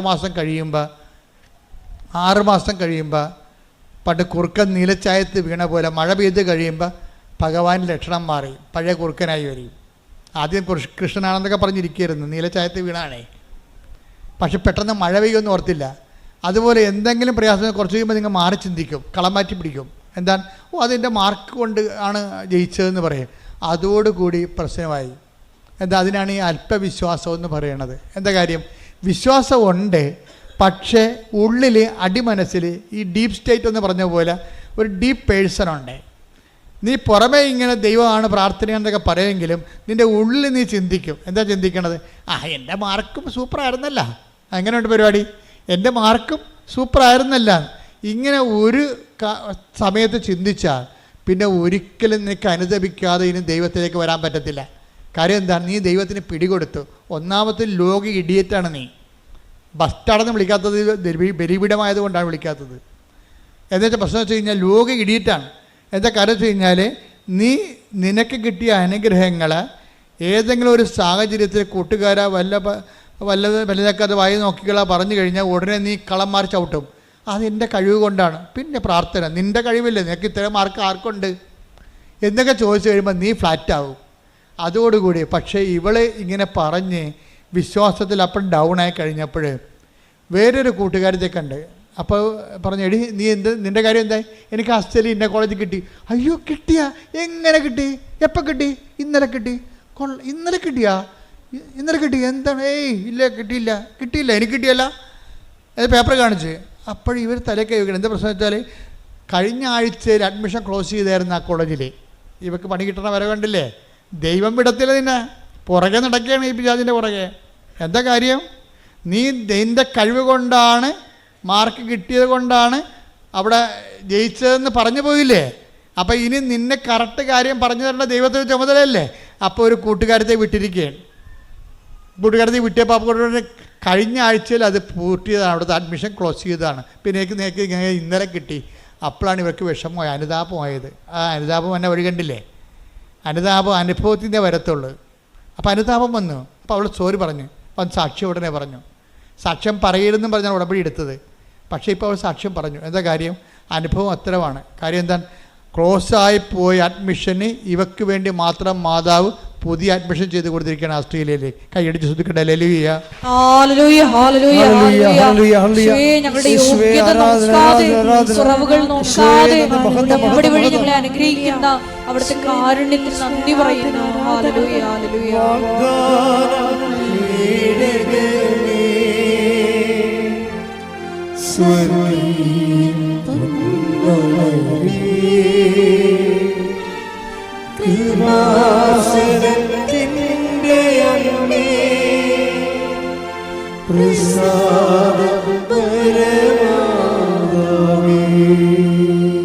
ഇപ്പൊ സംശയത്തിൻ്റെ കണ്ടന്റുകളെ കറക്റ്റ് ചെയ്യാൻ നോക്കണം. എപ്പോഴും സംശയം, അതായത് നമ്മളുടെ സംശയം വരുന്നത് കൊണ്ടാണ് ഇത് കുറച്ച് കഴിയുമ്പോൾ കളം മാറ്റി ചിന്തിക്കുകയും നിങ്ങളുടെ ക്രെഡിറ്റിലേക്ക് ഈ സംഭവം കൊണ്ടുവരികയും ചെയ്യണത്. ദൈവം ഒരിക്കലും ഇങ്ങ് നൽകിയ അനുഗ്രഹം എപ്പോഴും നോട്ട് ബൈ മെറിറ്റിലേക്ക് നൽകണത്. അതാണ് പ്രശ്നം. ഈ സംശയം വരുമ്പോൾ ഉണ്ടാകുന്ന പ്രശ്നം, ദൈവം നിങ്ങൾക്ക് എന്തെങ്കിലും തരണമെങ്കിൽ സ്വാഭാവികമായിട്ട് കിട്ടാത്ത കാര്യങ്ങളാണ് ദൈവം തരണത്. ദൈവം അല്ല, ദൈവത്തിൻ്റെ കൃപ കൊണ്ടായിട്ട് അവർക്ക് തരണത്. പക്ഷെ അത് കുറച്ച് കഴിയുമ്പോൾ നിങ്ങളുടെ കഴിവ് കൊണ്ടാണ് നിങ്ങൾ പറഞ്ഞു കഴിഞ്ഞാൽ ഉടമ്പടിക്കെതിരായ പാപമായിട്ട് മാറും. അത് പരിശുദ്ധാത്മാവിനെതിരായ പാപം പോലെ പറഞ്ഞ പോലെ ഉടമ്പടിക്കെതിരായ, ചില അച്ഛന്മാർ ചോദിക്കും, ഉടമ്പടിക്കെതിരായ പാപങ്ങളോ? എന്നാ ഉടമ്പടി? ആരുടമ്പടി എടുത്തു? എന്ത് പാപം എന്നൊക്കെ ചോദിക്കും. അച്ഛന്മാർ ഇവരൊക്കെ അറിയാൻ മേലാതെ പറയണതാണ്. ഉടമ്പടി എടുത്ത് ദൈവത്തോട് നമ്മൾ ഉടമ്പടി ചെയ്ത് കഴിഞ്ഞാൽ ഇതുപോലെ സംശയങ്ങൾ വരികയും ദൈവത്തിൻ്റെ അനുഗ്രഹം കൈപ്പറ്റുകയും അതേസമയം തന്നെ നിനക്ക് നോട്ട് ബൈ മെറിറ്റ്, നിൻ്റെ കഴിവല്ലാതെ ദൈവത്തിൻ്റെ കൃപ കൊണ്ട് നിനക്കൊരു ആനുകൂല്യം കിട്ടിയിട്ട് പിന്നീട് കളം മാറ്റി ചവിട്ടി അത് നിൻ്റെ കഴിവ് കൊണ്ടാണെന്ന് പറഞ്ഞാൽ അത് ഉടമ്പടിക്കെതിരായ പാപമായി മാറും. അങ്ങനെ ഉടമ്പടിക്കെതിരായ പാപങ്ങൾ ശരിക്കും പറഞ്ഞാൽ ഏറ്റുപറഞ്ഞ് കുമ്പസാരിക്കേണ്ടതാണ്. കാര്യം നിങ്ങൾ ചെയ്തിരിക്കുന്നത് ജോസഫച്ചനോടല്ല ഉടമ്പടി ചെയ്തിരിക്കുന്നത്. ആരുമായിട്ടാണ്? പരിശുദ്ധ അമ്മ വഴി ഈശോയോട് ചെയ്ത ഉടമ്പടിയാണ്. അതുകൊണ്ട് തന്നെ ആ വിഷയത്തിൻ്റെ മേൽ തുടർ നടപടികൾ ഉണ്ടാകണം. നിങ്ങൾ വിശുദ്ധി ജീവിക്കണം, അനുതാപത്തോടെ ജീവിക്കണം, ദൈവത്തിൻ്റെ സ്നേഹത്തിൻ്റെ മേഖലയിലായിരിക്കണം. ശ്രുതികട്ടെ. ഹല്ലേലൂയ, ഹല്ലേലൂയ, ഹല്ലേലൂയ. ആഴമായ അനുതാപം നൽകണമേ. അനുതാപത്തിനൊത്ത പ്രവർത്തനങ്ങൾ ഞങ്ങളുടെ ഭാഗത്തുണ്ടാകുവാൻ കൃപയാകണമേ.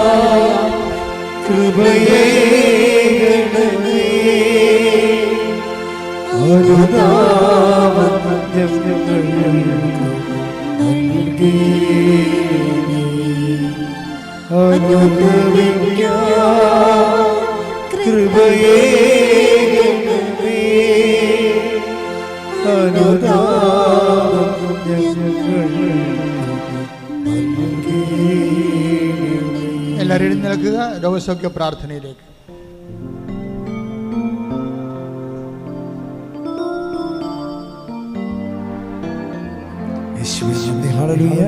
എല്ലാവരും ശ്രദ്ധിക്കട്ടെ. ഹല്ലേലൂയ, ഹല്ലേലൂയ. യേശുവേ ആരാധന, ആരാധന, ആരാധന. യേശുവേ നന്ദി, നന്ദി, നന്ദി. ഹല്ലേലൂയ, ഹല്ലേലൂയ, ഹല്ലേലൂയ, ഹല്ലേലൂയ. യേശുവേ മഹത്വം, മഹത്വം, മഹത്വം. ഹല്ലേലൂയ, ഹല്ലേലൂയ, ഹല്ലേലൂയ. യേശുവേ നന്ദി, നന്ദി. ഹല്ലേലൂയ, ഹല്ലേലൂയ, ഹല്ലേലൂയ, ഹല്ലേലൂയ. മഹത്വം, ആരാധന, ആരാധന.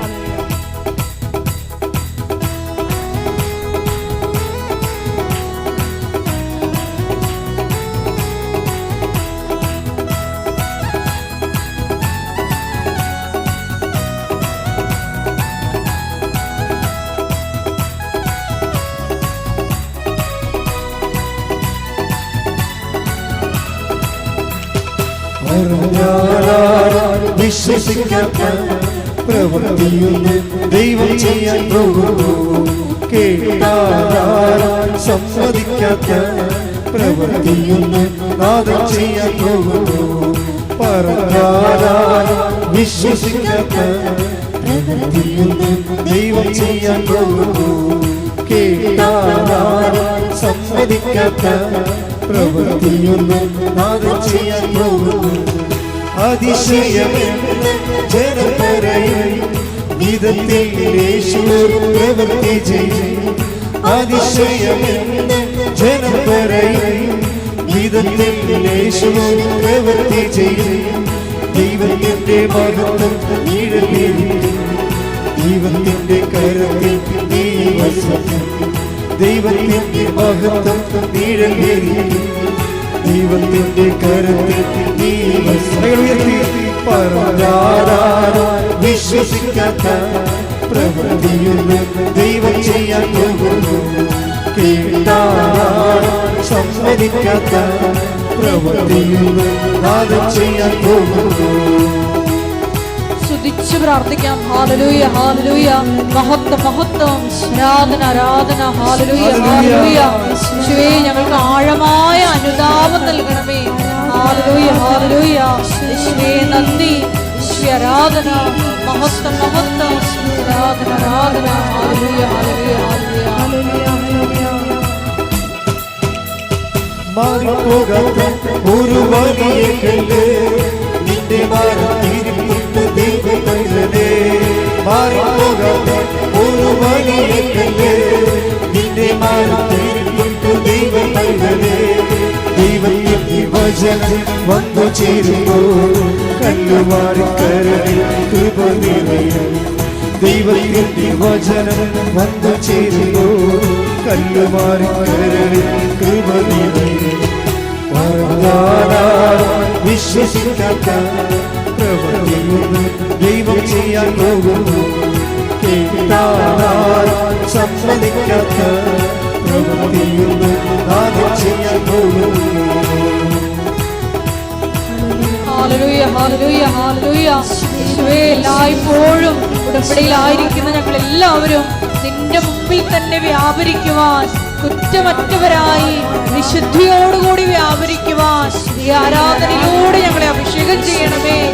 മനുഷ്യരിൽ ആശ്രയിക്കുന്നതിനേക്കാൾ കർത്താവിൽ ആശ്രയിക്കുന്നത് നല്ലത് എന്ന തിരുവചന വെളിപാടിലൂടെ ഈശോയെ നിന്നിൽ മാത്രം ആശ്രയം വെച്ച് ജീവിതത്തെ പുനഃക്രമീകരിക്കുവാൻ ഈ ആരാധനയിലൂടെ ഞങ്ങൾ അഭിഷേകം ചെയ്യണമേ.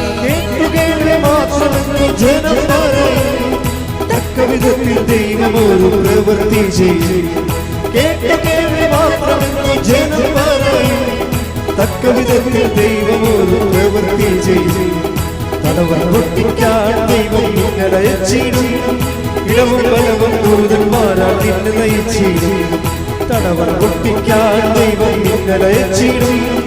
ഇടവും ബലവും ദൂതന്മാരാൽ നിന്നെ നയിച്ചിടും. പറഞ്ഞാലും വിശ്വസിക്കാത്ത പ്രവൃത്തിയൊന്നും ദൈവം ചെയ്യാൻ പോകുന്നു. കേട്ടാലും സമ്മതിക്കാത്ത പ്രവൃത്തിയൊന്നും നാഥൻ ചെയ്യാൻ പോകുന്നു. പറഞ്ഞാലും വിശ്വസിക്കാത്ത പ്രവൃത്തിയൊന്നും ദൈവം ചെയ്യാൻ പോകുന്നു. കേട്ടാലും സമ്മതിക്കാത്ത പ്രവൃത്തിയൊന്നും നാഥൻ ചെയ്യാൻ പോകുന്നു. പറഞ്ഞാലും വിശ്വസിക്കാത്ത പ്രവൃത്തിയൊന്നും ദൈവം ചെയ്യാൻ പോകുന്നു. കേട്ടാലും സമ്മതിക്കാത്ത പ്രവൃത്തിയൊന്നും നാഥൻ ചെയ്യാൻ പോകുന്നു. ഹല്ലേലൂയ.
പരിശുദ്ധ പരമദിവ്യകാരുണ്യത്തിന് നേരവും ആരാധനയും സ്തുതിയും പുകഴ്ചയും ഉണ്ടായിരിക്കട്ടെ.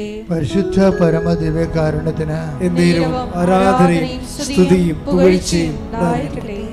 എൻ്റെ പ്രിയപ്പെട്ടവരെ, രോഗസൗഖ്യ പ്രാർത്ഥനയിലേക്കും ജീവിത ദുരിത തടസ്സ നിവാരണ പ്രാർത്ഥനയിലേക്ക് പ്രവേശിക്കുന്ന സമയമാണ്. ആദ്യമായി തന്നെ അഭിഷേകത്തോടെ അച്ഛൻ പറയുന്നത് ഏറ്റുചൊല്ലി പ്രാർത്ഥിക്കാം. കർത്താവായ ദൈവമേ, കർത്താവായ ദൈവമേ, അന്ധന് കാഴ്ച നൽകിയവനെ, ചെകിടന് കേട് നൽകിയവനെ, ഊമന് സംഭാഷണം നൽകിയവനെ, മഹോരോഗ്യ സുഖപ്പെടുത്തിയവനെ,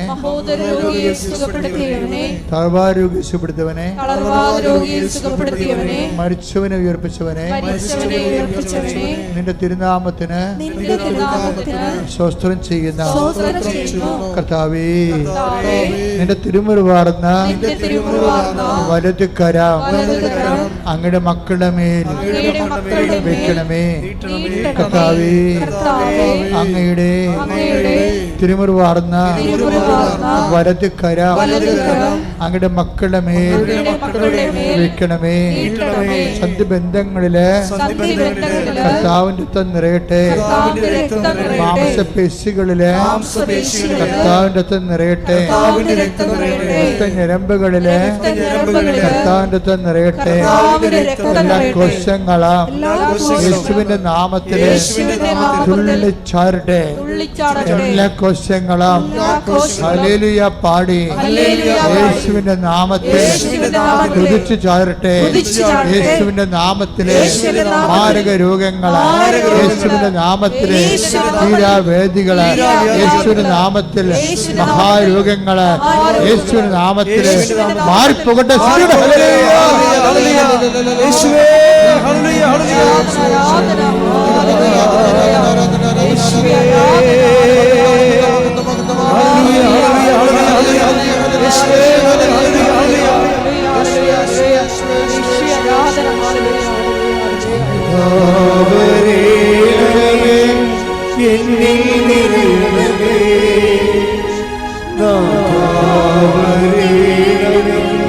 സൗഖ്യം നൽകണമേ,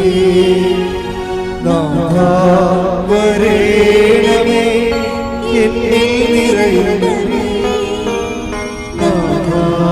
വരേണമേ, സൗഖ്യം നൽകണമേ. പരിശുദ്ധ പരമദിവ്യകാരുണ്യത്തിന് എൻ്റെ മക്കളെ, സമാധാനമില്ലാത്ത കുടുംബങ്ങള്, വീടില്ലാത്തവര്, വഴിയില്ലാത്തവര്, ജപ്തി നടപടിയിൽ അകപ്പെട്ടു പോയിരിക്കുന്നവര്, സാമ്പത്തിക ബാധ്യതയുള്ളവര്, ജീവിതമാർഗം മുട്ടിപ്പോയവര്, കുഞ്ഞുങ്ങളെക്കുറിച്ച് അവലാതിയും വേവലാതിയും ഉള്ളവര്, കുഞ്ഞുങ്ങളുടെ ദുർഘടമായ ദുരന്തപൂർണമായ ചില ബന്ധങ്ങളും ചില അവസ്ഥകളും കൊണ്ട് വേദനിക്കുന്ന മാതാപിതാക്കന്മാർ, ഭാര്യാഭർത്താക്കന്മാർ തമ്മിൽ വേർപിരിഞ്ഞ് ജീവിക്കുന്നവർ, ഒരുമിച്ച് ജീവിക്കാൻ ആഗ്രഹിക്കുന്നവർ, ജോലിക്ക് വേണ്ടി പരിശ്രമിക്കുന്നവർ, ജോലി നഷ്ടപ്പെട്ടിട്ട് അടുത്ത ജോലിക്ക് വേണ്ടി പരിശ്രമിക്കുന്നവരും, അതുപോലെ തന്നെ ജോലി ഇല്ലാത്തവരും, അതുപോലെ തന്നെ പലതരത്തിലുള്ള കുടുംബത്തിൻ്റെ പ്രാരാബ്ധങ്ങൾ, വിവാഹം ഒത്തുവരാത്തവർ, മക്കളില്ലാത്തവർ, ഇതുപോലെ വിദേശപരമായ ജോലിക്ക് വേണ്ടി ശ്രമിക്കുന്നവരും മറ്റു തരത്തിലുള്ള ജോലികൾക്ക് വേണ്ടി ഉദ്യമിക്കുന്നവർ, ഉദ്യമങ്ങൾ പരാജയപ്പെട്ടതും നിരാശകളും നീറ്റലുമായി അനുഭവിക്കുന്നവർ, അങ്ങനെ വ്യത്യസ്തങ്ങളായ ഭീഷണികൾ, പലതരത്തിലുള്ള കേസുകൾ, കോടതികൾ, ജയിലിൽ കിടക്കുന്നവർ പോരും. ഈ മേഖലകളെല്ലാം ദൈവത്തിൻ്റെ കരുണ, പരിശുദ്ധ കൃപാസനം അൾത്താര ജീവനോടെ പ്രത്യക്ഷപ്പെട്ട പരിശുദ്ധ അമ്മയുടെ ശക്തി ദൈവനാമത്തെ കടന്നു ചെന്നുകൊണ്ട് കർത്താവിൻ്റെ കൃപയിൽ ഇടിമുഴക്കം പോലെ അവിടെ എല്ലാം വിടുതൽ ലഭിക്കാൻ വേണ്ടി ശ്രുതിക്കട്ടെ. ഹല്ലേലൂയ.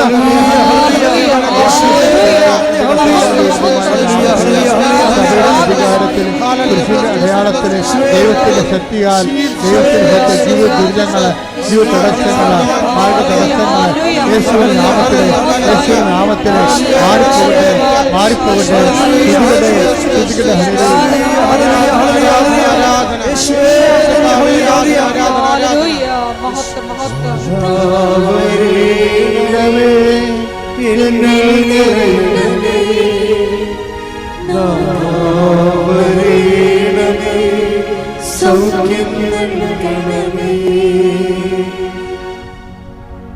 പരിശുദ്ധ പരമ ദിവ്യകാരുണ്യത്തിന്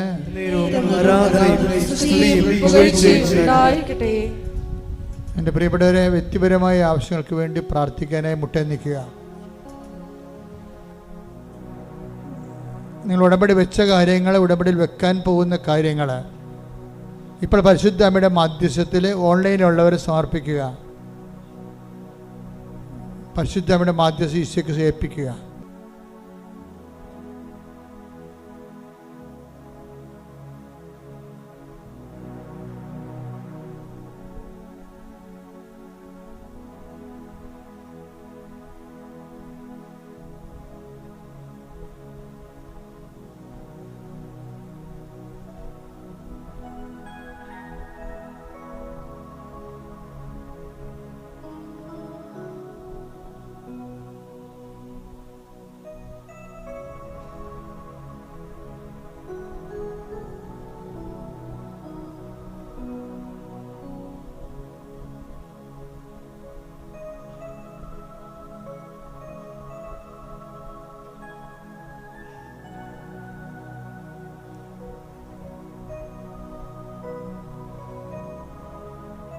ഒരിക്കൽ കൂടി മരിയന്റെ ഉടമ്പടിയിൽ സമർപ്പിച്ചിരിക്കുന്ന എല്ലാ വിഷയങ്ങളും ദൈവമാതാവിൻ്റെ മധ്യസ്ഥയിലെ ദിവ്യകാരുണ്യ സന്നിധിയിൽ സമർപ്പിച്ച് നമുക്കൊരു നിമിഷം മൗനമായിട്ട് പ്രാർത്ഥിക്കാം.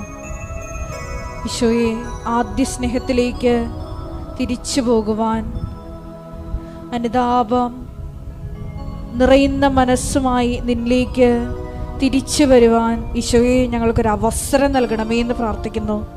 ഈശോയെ, പശ്ചാത്തപിക്കാൻ നീ ഞങ്ങൾക്ക് തന്ന അവസരങ്ങളെ നഷ്ടപ്പെടുത്തിയതിന് മാപ്പ് ചോദിക്കുന്നു. മേലിൽ ഈശോയെ പശ്ചാത്തപിക്കാനുള്ള അവസരങ്ങൾ കിട്ടുമ്പോൾ തൽക്ഷണം നിന്നെ അനുധാവനം ചെയ്യുവാൻ, ഈശോയെ നിന്നെ സ്വന്തമാക്കുവാൻ ഈ ആരാധനയിലൂടെ ഞങ്ങളെ അഭിഷേകം ചെയ്യണമേ എന്ന് പ്രാർത്ഥിച്ചുകൊണ്ട് ശിരസ്സ് നമിച്ച് നമുക്ക് ദിവ്യകാരുണ്യ നാഥൻ്റെ ആശീർവാദം സ്വീകരിക്കാം.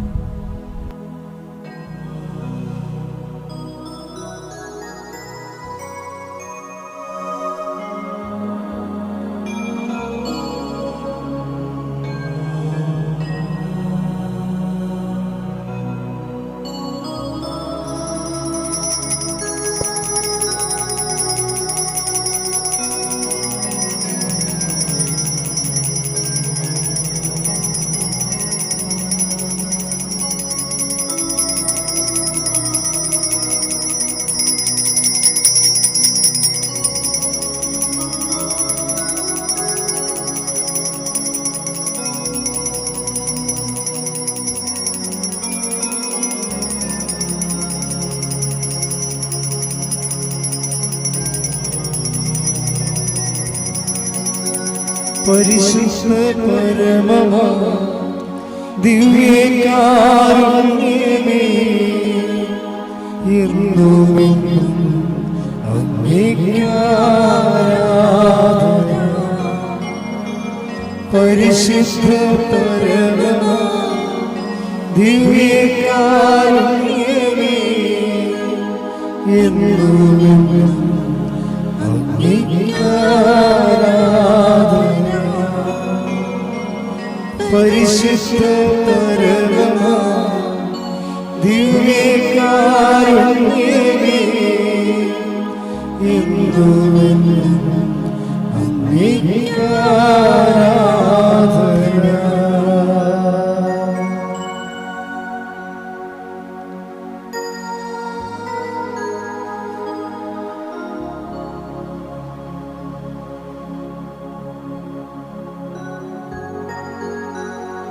പരിശുദ്ധ പരമമാ ദിവ്യകാരുണ്യമേ, എന്നുമെന്നും അങ്ങേക്ക് ആരാധന. ആവേ